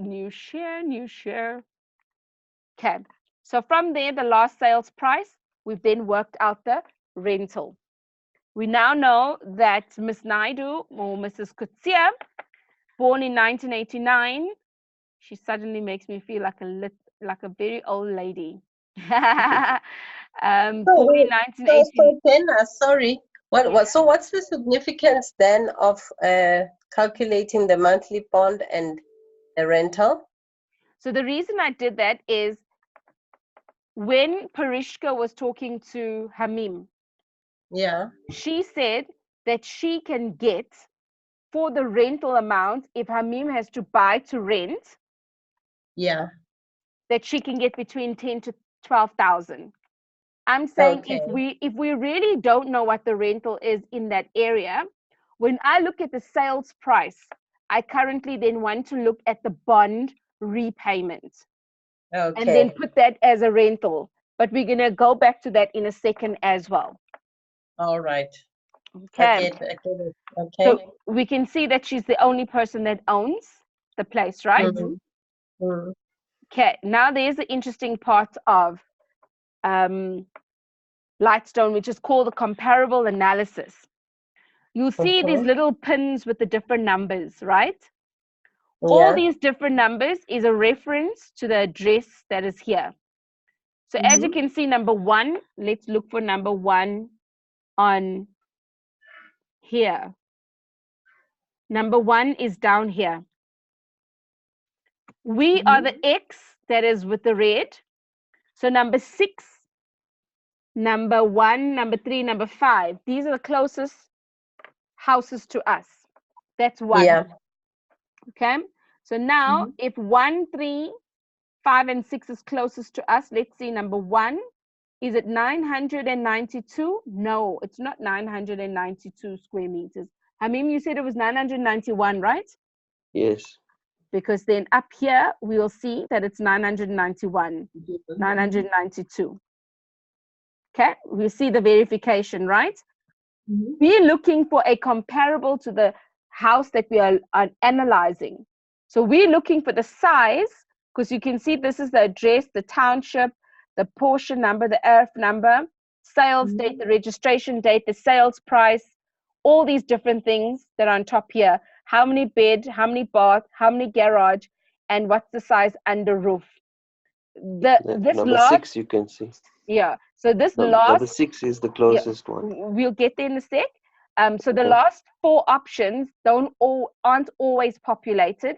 So it's always good to go on the size. So the nearest size, 1 is not the nearest size. Let's see 3 and 5 and 6. Where's 3? 3 is 991. It sold at 1.5, and it sold in this year at 1.5. So I want to go back. Let's see. So number 3 would be a comparable. So number 3 would be a comparable because it's like for like. It's the same size.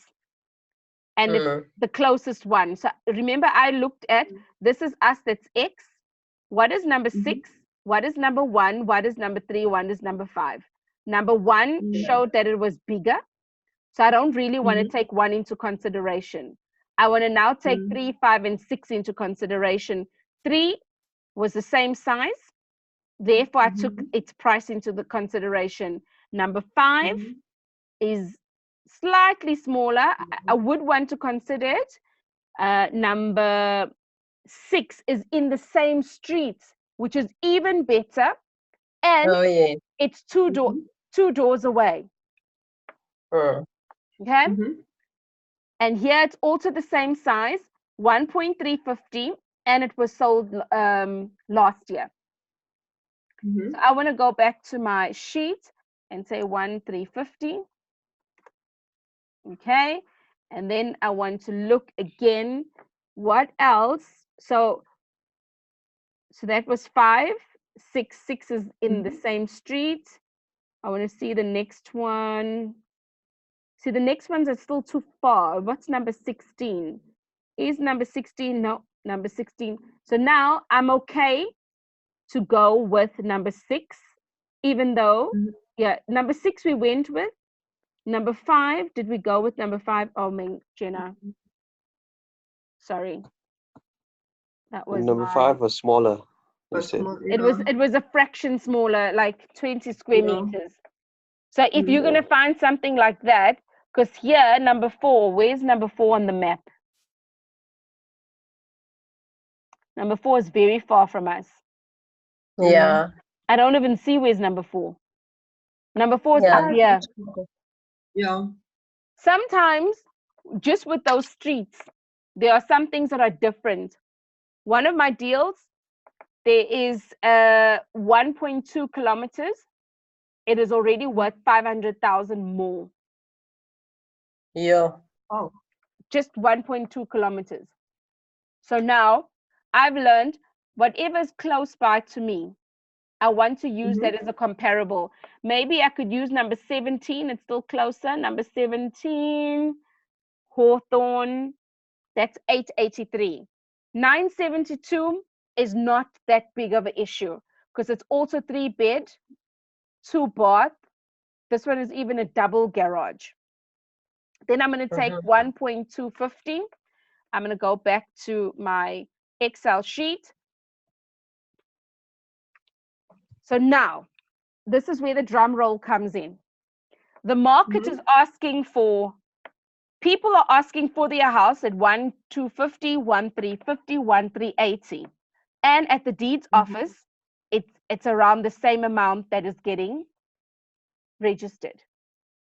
So technically, if you want to go on an average of what she could be selling a house for, we could go on 1.350 because of the sales price average. Do you see that? Because now it's kind of meeting a happy medium that if I, as a seller, is saying my house is worth X, people in the area are really paying X amount for it. So we can then go into here. The sales 1,350. And what is interesting about this 1,350, as an investor, you want to see what people are going in with, and then you want to to already discount your price. And if you discount your price, you potentially want to say 1.320, because then there's one house that went for 1.250, it was sold. Another one was 1.350, same was sold. So now we're already playing with numbers here.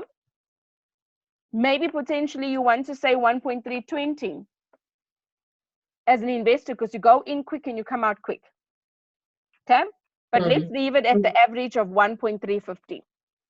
So you already are paying more than what the market is willing to pay. And Hamim mentioned there's a potential 50,000 of renovation. Potential. So my wild could be more. My wild assumption, because these numbers are so close, right? Do you see that there's a house that asked for 1.350, it was sold for that. One was 1.250, it was sold for that. But there's this 1.5. My guess would be it is renovated and up to date. And potentially it's got something in there that caught the attention of the now buyer. Because if I go back into that property, and then what was 1.5? It's in Kippersol Road. And it was registered this year. So this person is staying in this house for the last 8 months. So the potential, and then under it's a 4-bedroom as well. Yeah, I was going to say, then under roof, it shows that there's a 4-bedroom. That could have been a potential lowering factor. That somewhere along the line, they could have done that, right? Yes. So we kind of almost justifying why there's this anomaly in the market. So it's an anomaly. It's not the norm. The norm, 1.250, 1.350, and that's what it's going for. Yeah. Okay. So now, with working that out, we are able to go and fill in the sales price. We're already in a deficit, so we're already buying higher than we should. That's one leg. The other leg is, let's go in and check our rentals in Edlin. Rent, search. Let's see if Parishka was correct in saying what she said about a 3-bedroom house. And we search down here. Even though we know that she's currently paying a bond, let's go and look for a 3-bed, 2-bath, 3-bed, 2-bath. These are all 2-bed, 2-bed. And imagine did you see the name of the street, 34? Oh, that's a sectional title. Sorry, can you share your screen, please? Oh, sorry, did I? Oh, Genevieve. That share didn't click. Thank you so much, Amim. Okay, now we can see. Thanks. Perfect. So here we can see this is a 3-bed apartment. So we're looking for a 3-bed house. House. Yes. So there's townhouse, apartment, townhouse. There's not many to rent out. So there's a 3-bedroom house at 12,000, 3-bed, 2-bath, and exactly the same. Yes. Yes. Okay, and there's another one, 13,000, 3-bed, 2-bath. Okay, and so this is now 4-bed. So there's a 13,000 and a 12,500. When we go back to our Excel sheet, we're going to see a 12,500, and we're going to see a 13,000. And at average between these two, we can then say at 12,750 or potentially 12,500. We can go back here, and then when we look at this, because it's rented together with the cottage at the back, this is 13,000. This is 12,750. Yes. So they're quite close by, right? Okay. Yeah. So I'm happy to say that if currently a situation is that we pay for the bond, and the cottage is also paying for itself there at the back, 13,000 on my property. Now, when we go into this, we are in negative cash flow as a rental option, 4,800. We're in a negative cash flow by 336,000, which means, do we even want to try and source our fee?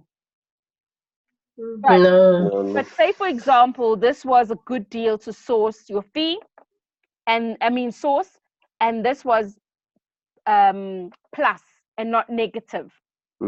Then you may want to ask yourself, how long have I been in the game?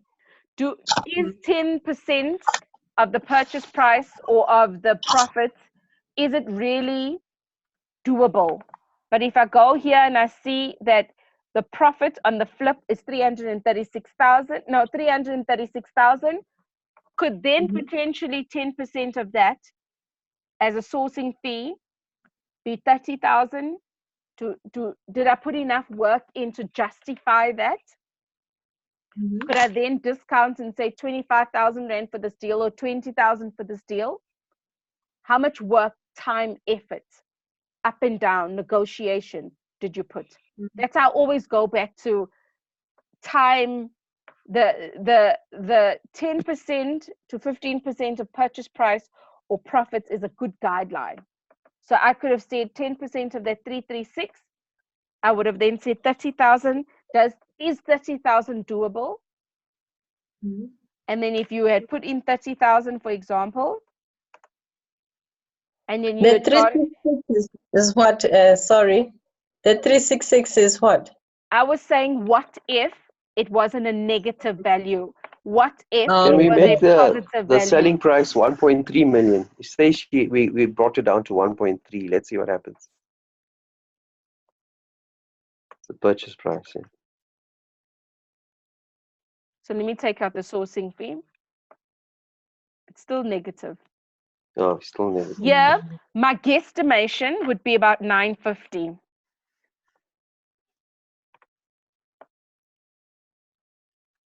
To buy it. To be in a profit. 950 per flip to be in profit. You're still in negative for your rental income. Yeah, if you rent it out. And also, if you have to look over time, right? And I think this is what people sometimes kind of miss. They're over enthusiastic about some things. 1.4 million minus 975,000. She is suggesting that over the last 4 years of having bought this property, each year the property went up a little over 100,000. Yeah, that's over enthusiastic.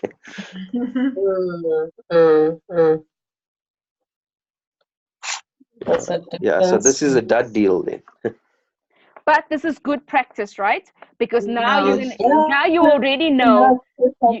Very interesting. Sorry? No, it's very interesting. And this is why. Yes, now I can hear you. Thank you so much, Liz. And this is why I'm saying, like, for the first time we're doing numbers, it's better we're all looking at the same screen, because sometimes we could be ahead of ourselves. Now, what will happen is the next time you go and view property, your challenge, regardless of whether you assume or whatever, let the numbers tell you whether it's a dud or not. Because Hamim shared with us earlier, he was ready to put an offer to purchase in. Was it for this one or another one, Hamim? No, the Greymont one. The Greymont one. Yeah. But you said I must still do my homework, to get the plans and the municipality costs, and I don't know what else they need, if they built and stuff. So that also plays in the part of negotiating whether, if it's worthwhile or not. So now with all that homework that you needed to have done after we chatted the last time, when you do it, you start playing with the numbers to establish is this a deal. Yeah, I definitely still need to go back, and ask him, if he's got all those things. He's still getting it for me though. But I can put a clause in and say it's in condition if those are in place, we could negotiate the price further. So it's the plans and what? There's a municipality costs, you know, the outstanding municipality bill, because the tenants are squatting. They haven't paid since February. Yeah. Yeah. And that's what I'm saying, the tools that you need. Electricity and water. Yes. They haven't paid for like 8 months. So the tools that you need almost immediately when you're starting out in this game is week 1 and week 2. Because that will always just be your true north. Is this a deal? Should I follow up? And then other times you'll just be able to say, sorry, I cannot continue with this opportunity. It's not within what I'm looking for.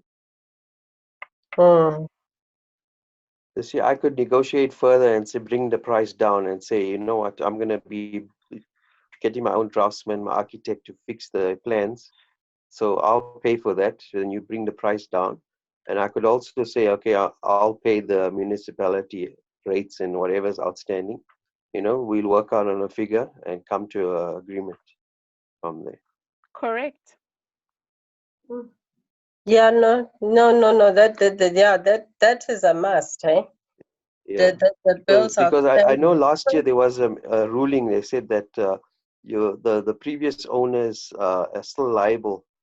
I mean, the new owner is liable for the previous owner's bill. There was a clause, or there was some ruling High Court did last year. So the new owners are sitting with huge amounts of municipality bills from houses they bought maybe even 5-10 years ago, and they can still hold you liable to pay it, you know. Exactly. So we need to come to some kind of agreement. So once you transfer, then you take on as the You purchaser. take on their, yes, you take on their bill. Yeah. How crazy is that, hey? Yeah, that's crazy. Yeah, that doesn't make sense, hey? That's why it's always good to find out these things. And even though we might say, oh, we can make this assumption, oh, we can make that assumption, it's always good to clarify. Because I still said to what's the name, to the people in the deal that I'm busy with, as long as the people that are, you know, that the owner is paying for the rates and taxes. I even got the lawyers double checking that information. Why? Because I know something like that can happen, and we don't want to walk into a trap, right? Yes. Exactly. And then all your profits are eroded immediately. Yeah. So how do you find the outstanding bills? You ask. You ask that question. You ask the question to the estate agent that is selling for you. Yeah, they need to get clearances. The conveyances will normally do that for you, but you can do your homework beforehand if you got a contact, you know. Or you could maybe ask the owner, whoever's selling, they need to produce bills, you know, some kind of proof of payment, or how much they've been paying and things like that. We can see historical age analysis or whatever. Okay. Cool. So now what I'm going to do is I am going to put that email together, the Adeline deal, the Excel, the PDF from Lightstone. Okay. Then I'm going to put the template of the calculator. Okay. And then I'm going to put the template of the sourcing proposal. I want to go through it very, very quickly, because it is the NDA is something that you must read. And and even the book that I wrote, I said to you guys, in there, you're going to start building according to your understanding, because every investor has got a different terms of negotiation. What is your payment strategy in all of this? Then you're going to add all of that stuff onto the NDA when you're ready. And then the template is exactly like I've written about in the book. Let me actually just add that I must put that template in there. And the homework is for this template is you're going to go back, you're going to read through the templates, and then where you don't understand, then you ask me about it. Because if anything, the template is straightforward. The template just asks you about the deal. I give you instructions around it. Let me just open it very quickly. I'm just a bit conscious about time right now, that I've got you guys for 2 hours already. Can you believe that? Yeah. It's been long. Sorry. But you didn't. No, for me, it's not a thing. It's on your side. I can talk until the cows come home so that you guys can get all the learning that you need. But I don't exactly want I don't want any of your partners saying, "Yo, that new coach of yours is hectic." Cool proposal.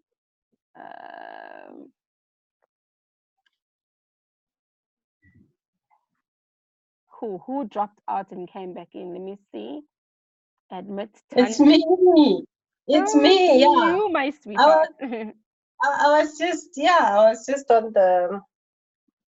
I was on my little phone, so now I was just Okay. Let's Cool. carry on. I just want to open a template. Okay, there's a template here, and then just talk to it very quickly.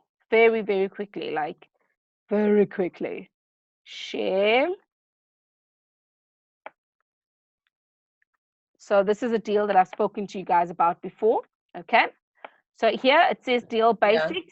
We have a residential property in Northcliffe. It is a distressed property that needs renovation.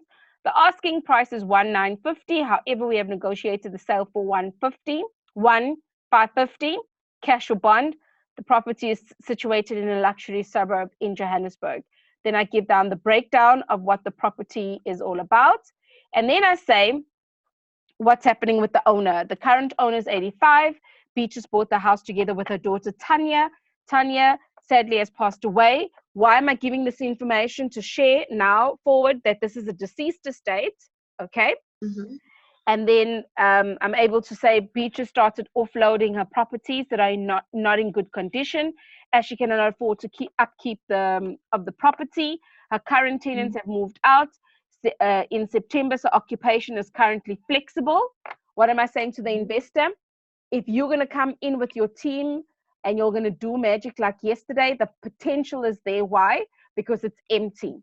So the house has a security system and is visited periodically by the family.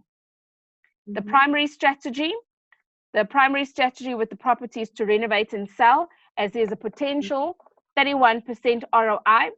The property within less than 1 kilometer has sold for 2.5 million in this year. So I'm giving already pictures of what's happening in the neighborhood. The rental strategy, in this one I was able to say, suggestion for a buy to hold. The swimming pool can be closed and a cottage can be built to increase the rental income. Currently, the swimming pool holds 9,999 liters of water. That's how big it is. Covering that swimming pool, you can put a 1-bedroom, actually you can even put a 2-bedroom townhouse on there. That's how big that area is, right? The next door neighbors have created an HMO/sectional title type of property, mimicking the rental income increases. So now I'm telling them, in the area, when you're going to see it, you're going to see houses for sale at 2.50. But next door, if you want a rental strategy to mimic, look at next door. And next door, it's clear as daylight what's happening. So it's either sectional titled, or they've just created kind of an HMO setup, okay? And then alternate revenue increase. Alternatively, to make a bigger profit, the property can be subdivided. This is popular within the area where they are maximizing the huge space all the properties have. So I'm already now projecting the different layers of what you can do, because you can renovate what is there. There's the house. There's a family room that you can then subdivide, and there is the multi-let option, and there is the cottage, right? That's the rental income stuff that I've projected. So here I've also just given general information and an important piece of information, that right now with the electrical certificate and all of that things, they can't verify everything, even though the house is on prepaid. money right now is an issue. So which then means is that in my due diligence I've done to get a the electrical certificate, the electrician for the gates, for all of that stuff, the electrical pump for the pool and everything, can range anything from 3,000 upwards to a maximum of about 15, 20,000. The worst case scenario that we have met is 20,000. What have I done? I've said 30,000 to create a buffer. Okay. So now in this, I've then explained that information. And then I've sent them the information as is, what is currently happening. Okay. And then after the renovation, what can happen. And then if you turn it into an HMO, what then can happen? Do you see the different layers of what I'm projecting to say this is the potentially of what could happen? And I'm not even talking about the piece of land that they can still further subdivide. I'm talking about what they can work with now to earn an income now, right? Now, the subdivision to sell that piece of land, selling a piece of land that is 1,000 square meters in Northcliffe, currently is averaging at 1 million. Yeah. So if they just subdivide, put an advert in the newspaper for 7 weeks, sell that piece of land for somebody to build there, they've then made 1 million in cash flow. Boom. My question, what's the cost for subdivision, for example, plus minus? What I've understood is that it's dependent on the area. Okay. In that particular space. Otherwise, I must admit, I don't have any sort of figures offhand. I was just told it was dependent on the area, how fast it can happen, that particular town planner, and all of that. So I would say that would be my short answer to you. So that's what the deal proposal template looks like, and information. So each heading that I've got, I've explained what you need to put in there. So my request is, this is your homework. Go into that proposal template and see what you can play with. And if you want feedback, let's feedback on a one-on-one or as a team. Okay. Because at some point there has to be a give and take. Yes. Okay? Yes. Yeah, definitely. Okay, so your homework for the coming week, find deals and practice, practice, practice. Yeah. Okay. So next week's conversation is slightly lighter than these last 2 weeks, but these first 2 weeks are foundational things that I want to emphasize you must play around with. You have to create those appointments to go and view and to come back and do your numbers. You're going to I noticed the only way to learn is by doing, with practical. I'm practical, so I have to do it myself. Yeah. Thanks so much. So I say that and I hammer on it because numbers was the thing that got me. We started in a lot more of a complicated template than the one that we have now refined over time. And this one is so straightforward. I wish I started on it, in fact. But then, on the other hand, I wouldn't have had so many stories to tell had I started on a straightforward level. Okay? Yeah. So but you created this template, hey? You and TJ created this template.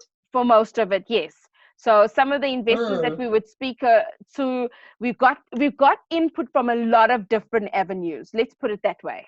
We got input from a lot of different avenues, and it would go back and forth, but ultimately it's what we refined. Yeah. Okay. All right. So thanks so much. Your homework, play in the proposal templates where you feel like, but the main homework is find deals online and run numbers. Even if you haven't gone to see the property yet, run the numbers, then look at your property checklist. Oh, what questions could I ask? I can see what numbers is missing from my numbers template. Oh, I mustn't forget about rates and taxes. Oh, I wonder about the outstanding levies. Oh, I wonder about. So you already got your checklist going. Okay. Last week, did I send you guys the checklist? Did I? Yeah, you did. Yes, I we did do have a checklist. Oh, for a Yes. moment, I thought, did I send it? Okay, cool. No problem. As long as I sent it, and because the first 2 weeks really get a lot more, what you call this? It gets a lot more templates. Week 3, next week is going to be a lot more easy. I'm going to hear your voices a lot more than I hear mine. We're going to be talking about the importance of negotiating, factors of what we can negotiate, and in terms of where we are, whether we're sourcing deals or not, but just to create relationships. How are we using our networking time? Are we using our networking time to network and get like-minded people into our circle? Or are we just using it to what? Can you monetize your networking? Tomorrow, we go through to Soweto. Anyone coming through to tomorrow to Soweto? Yes, I'll see you there, Jen. I'm going. Yeah, we're going. Are you going as well? Oh, that's cool. I'm We also can meet each other. Liz, you're going, hey? I remember. Yeah, it's actually like 10 minutes away from where I live, so I can't miss Oh, it. it's 10 I don't minutes have away that. from where you live. Oh, okay, great. Yeah, I live in Dobsonville, so it's like so around the corner. Oh, wonderful. I love it. Yeah. Love it. So I get to see you guys We'll meet each tomorrow. other there. Yeah. You know what? We didn't take a picture the other day when we were at training. I so forget about that. I get so many people telling me, Jen, you take pictures with some and you don't take pictures with others. So let's meet up for a picture as well. Guys, let's make money tomorrow. Let's make new connections tomorrow. Don't forget your business cards. I don't have one. I'll have to make one. Have one. I need to start on that one as well. Okay. Oh, Just so in future, create anyone. But the one thing, like guys, I'm biased to this. Okay, when you're creating your business cards, can you avoid something like this? What's that? Property investors. No, not favor. Property investors. Oh, you mean not the word? Yeah, don't. You must make it use, like you said before, consulting or what? Like you know why I'm saying that? That's what I'm saying to you. I'm biased to it because look at this. Property investments. Property investments. I don't mind them putting their name. Why are you? What puts you off there? You know what I'm put off on, Hamim? When I started, I used to try and understand why is it some people we were connecting and then suddenly they don't call me. And it took me a long time to understand that I'm saying that I'm a property investor. And I needed to deal with that word nicely in my head. So I want to give you an exercise. People that know nothing about property investing, or you assume they know nothing, tomorrow when you guys get to work, ask anyone around you, when you hear property investor, what do you think? And then keep quiet. No, you just think of money. You just think the guy's got lots of money. Yeah, loaded, yeah. You're going to hear loaded. You're going to hear that these people that got money, they think they're more clever than us. These people that what. So for me, this is why I'm saying it is a personal thing. Guys, if you choose to put investor, it's okay. There's many people like here, you'll see others. Let's see others. Many people are saying property investments. Many people, like this is just a table, the desk that me and my husband work off of. This is another one, realty investments. Yeah. What should one ideally put? I must admit, that is my personal, I want to hammer on, it's my personal experience. Other people have had tremendous experience when they've said they are a property investor. Some people like the title. Ask yourself, when I think of property investor, what comes to my mind? And if you've got something that comes to your mind and it doesn't sit well with you, you may just want to put your details on somewhere and then call yourself a consultant, like Amim said. But I must say, I was fortunate and really blessed in the sense that I had created this cards that said facilitator, trainer, and coach, because that's identified what I also did in corporate. So what happens now, wherever I go, the theme of what is happening, people then assume, oh, you're a trainer. And if I'm in a property investing space, oh, you train property investing. I leave it like that. Because now I do. Now I do. Right. Before I used to fight it off, and I used to say no, because it was true at that time. But now I do. It was just something that was fortunate for me. Yes. So no, I get you. Look at the different business cards that are out there, the templates that are out there. If you want to look at templates, you can go to this website, canva.com. Oh, okay. You can create it for free, literally for free. Like if you go to canva.com, within minutes, you can have a template. I'm just trying to think. Within minutes, you can have a template, because then that template could speak to anything. Okay? Okay. Does that make sense? So if you haven't got a card for tomorrow, it's okay. But for future, what you may want to do is work on getting a card for any networking that you're going to, any networking. Even if your title says entrepreneur. Okay, this is the website, canva.com. To create on here is for free.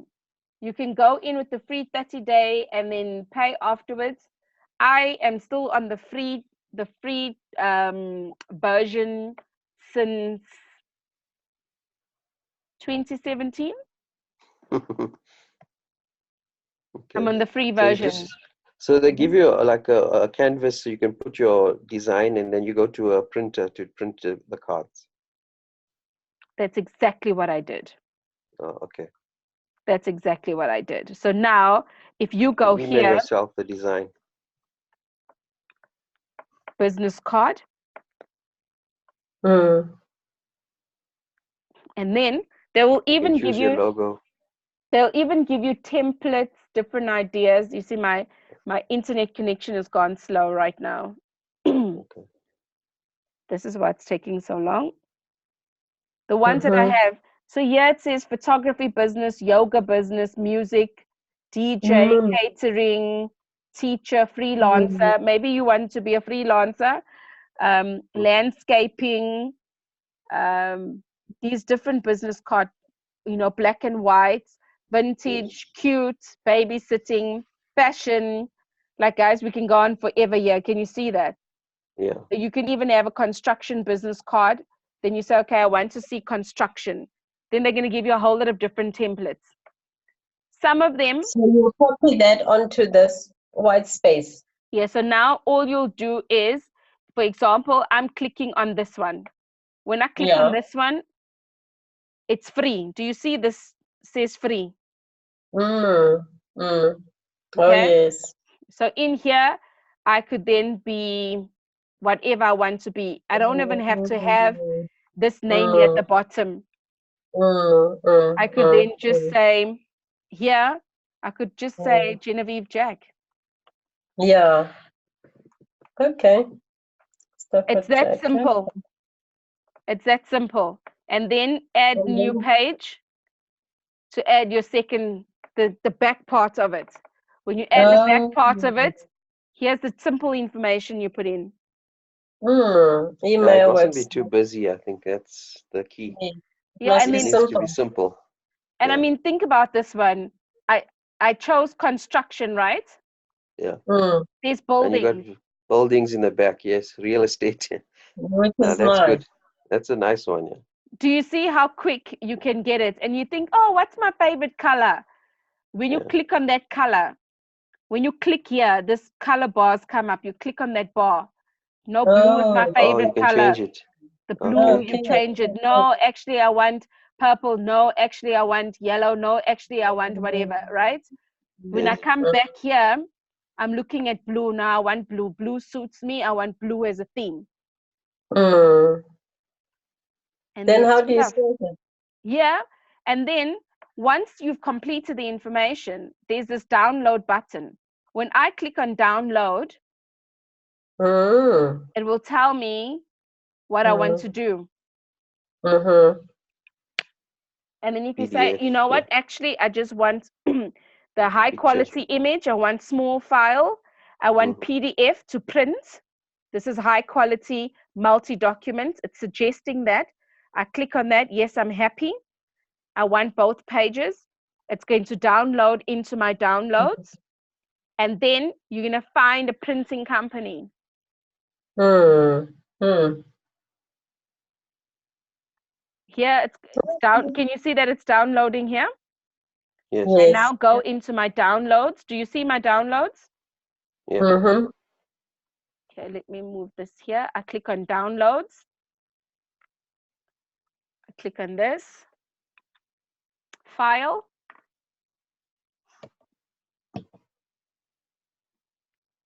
And as simple as 1, 2, 3. It's just taking time to open. Can you go to 3 at 1, or could you go to, I don't know, with this PDF, this simple PDF? It's on your phone. When you get to 3 at 1, you email them and you say, I've just sent you business cards. How long will you take to print them? I've got the back and the front of the business card. And you print a few. And when you send it to them, they're going to print it. They'll tell you matte, gloss, whatever the story. Like they will tell you. And I mean, I first printed 250 cards. I'm still not finished with those cards. I'm in business for 2.5 years. Wow. Okay. So do you see how fast that was? Yeah. Yes. So just and website later. You know, I'm later. Thandi, honestly speaking, whenever we've had property websites, it never yielded anything. What are you going to say? What are you going to say on your website? Exactly. Not unless your website is a sales funnel, and that's another conversation. Because right now, if you go to my website, right? If you go to my website, what have I written lately? A book. After the fact that I saw within a week that I've had, I think it was more than 200 people download my book. My mind, this is what I did on the calculator. I was going to charge that book for $69.97 times 200. When I saw that in less than a week, I gave away 15,000. Actually, not even a week. It was 2 days, actually. I lied. It was about 2 days. Because when I was saying 48 hours, I was almost hitting 20,000 given away. I decided personally that even though it took me a lot of time to put that book together, I'm going to give it away for free. What does it do for my business? Somebody's going to come to my website. Oh, happy to know whoever she is. They may read this information, but if they're looking for property investing, they will go to property investing for beginners, right? All I'm going to do is tell them to go and get their free copy. They're going to read the information that is here. The moment they scroll down, where's that pop-up? There's a pop-up that's going to come. They can get their free copy. But at the back of my free copy, do I not talk about my training and coaching business? Yes. So online, it's called a lead magnet, meaning I want to build rapport with somebody. So if somebody comes and says this person is giving away an ebook, they open the book, it's 35 pages later, it's got templates and it's got my story and how I started and a strategy put out to them. They will want to know more about property investing. So what naturally happens is they're going to come back and look for me. Now, my question to you is, if you are going to put a website together, what message do you want your website to say? No, not yet. Yeah. So now, if somebody finds the name of my company, the moment they come onto my company's page, what are they going to find? The free copy. Because if I'm claiming that I've started this journey and I want to tell you about this journey for free, right? There's a gentleman this evening that sent me a message, and I think we should end it there because I think the four of us, we like to talk. No, I'm just messing with you guys. I'm just messing with you guys. No, I love that. I love the interaction when you ask me questions. There's a guy that came in and said, and I thought it was the sweetest thing. He said, "Good evening, Genevieve. Hope you and your family are doing well. I am so-and-so, located in Pretoria. Someone referred me to your website to register for property investment training and seminars. I could not see the sign-up section on your website. I was able to download the ebook, though. It was very insightful and inspirational. I am passionate about property investments. I'd like to work with you." And then what was I now able to? I'm now speaking to somebody that's got a passion, that's read a free resource. He came to sign up for training. The big picture has now grown bigger for him. Now, my question to you, when you put your website together, what is your message? Yeah. You basically need to create a funnel. You know, you need to create a lead that will turn into a close. You can close the customer. Turn him into a customer. That's what you need to do. Absolutely. Your book is very inspirational, Genevieve, hey? So for me, what better way than to sell training? Yes. Sorry, I just wanted to find off the topic. There was one agent, I was trying to get a deal from her. She sent me some links about Institute of Estate Agents. There might be a new clause of property law where, you know, what we're doing, like property practitioners, they call themselves. Yes. That you need a license, or you might need, you know, it needs to go through a practitioner's bill or registration, a deeds registration system act or something like that. Can I just forward you this link? Then you can just check whether, you know, everything is above board, you know, according to what she says. So now she just think we're doing something illegal, you know. Okay. So this is where relationships come into play. Yeah. This week was the last week they passed the bill that they are no longer called real estate agents, they're called property practitioners, right? Yes. Oh, okay.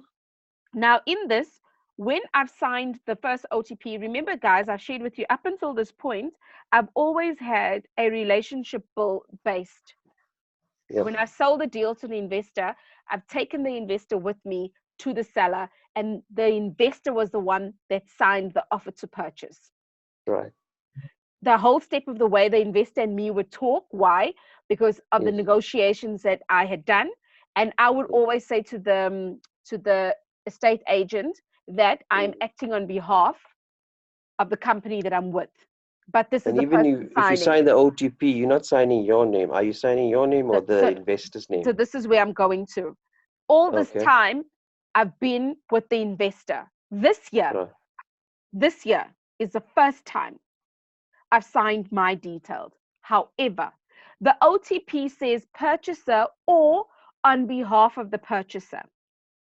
Now, the investors that I sell these deals to, the reason I want them trained and coached, because primarily they need to be buying this particular deal in the name of their company. Right. Right? Right. What will happen, I'll say, with the attorneys that we're using, we'll tell them that I'm one of the shareholders in the company. And I was signing on behalf of the company, and therefore there's the addendum that we're going to now put it in the name of the company. Okay. That's a way to pass a tick. The second way, yeah. The second way is what I'm working on. I called Genevieve. She's one of my students that came through the system in June. She decided to take a leap of faith, and now she's working for Leapfrog. She's in front of many investors that come through.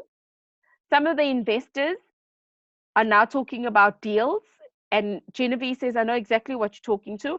I can source you that deal. Me and you will go into on that deal together because I know how to run the numbers. So she's strategically placed herself. She's an intern. Now, because she's got the real estate license to get the money, she can get the money. What I asked her on Friday was, as an intern, do you still get that license to get the money? Or what should the process be? And that's what I'm investigating also to find out, should I in future, if I'm going to be signing more deals, should I then get a real estate license so that I can get paid on that particular level as well? Okay. So that's to answer that part of the question. However, any of the deals coming through that I've now signed, I've signed 2. The person that is going to buy it from me, I'm going to find out if they're buying it in the name of the company. The one deal, very quickly, we can put it onto, I was one of the shareholders standing in for the company name. And here's the details. Because I've got the relationship with the sellers, I'm able to say, we've decided to go in company name instead of individual capacity because there's other money that's coming from here. And I've got an addendum for that. I've got the relationship to close that gap. Okay. So that addendum is like you put the company name, and so what's in it, in that addendum? What I've understood from Bruno, because me and Bruno are busy with the process right now. Okay. So Bruno said to me, it's just basically an addendum saying I was acting on behalf of the company. So now when we send the information through to Finvice, everything's going to go through the name of the company. So okay. Bruno is the conveyancing attorney that I had negotiated onto the one deal. The other deal, I wasn't successful with the conveyancing attorney. So now I'm going to use my relationship with Cheryl to say, Cheryl, you know what?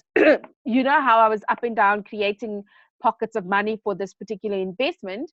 We've now decided to put it on so-and-so's name so that it can go through quicker and we don't have any problems with the money. Because I've got that relationship, I'm banking that relationship works out well. Yeah, okay. Yeah. You. Does that make sense? Yes. Okay. So now I'm going to end of the call before I give you guys other news. Thank you so much. Thank you so much. In time, by the end of this month, when we are done, not done, because we are week 2, when you've done your homework and you've come back from doing your homework at your week number 7, I'm going to tell you other news on how we're going to continue with our coaching program so that we can have more time with this explanation, because I now find this vital because this is something new I am learning. I've heard it from the industry. I've never understood it because nobody explained it properly to me. Now that I'm going through the process, I explain it better to my students. Like Hamim asked, Jen, what about SAP and Connect? Did I not go through the process and I was able to show you the information? No, you did. So for me, that's what I find my property training and coaching is all about. I may not be able to experience everything under the sun, but the vital things I can experience and teach. So for tonight, we're going to leave this part of the conversation, but we have not missed out this conversation. it's going to come up again in next month. Okay. Sure. Thank Cool. you. Guys, Thank it's you been so an much. awesome evening. Next week we You are too. networking and negotiating. It should be an hour, but I Yeah. love the jabbering that we do. I like the exploring that we do. So let's explore next week and see what it brings us. Okay, thank you so Otherwise, much. I will see All you right. guys tomorrow. I look forward to spending time with you guys again. Okay, Yes. have a good evening, everybody. You too. Bye. Okay, Bye-bye. then. Ciao, guys. Thank you very much. Bye.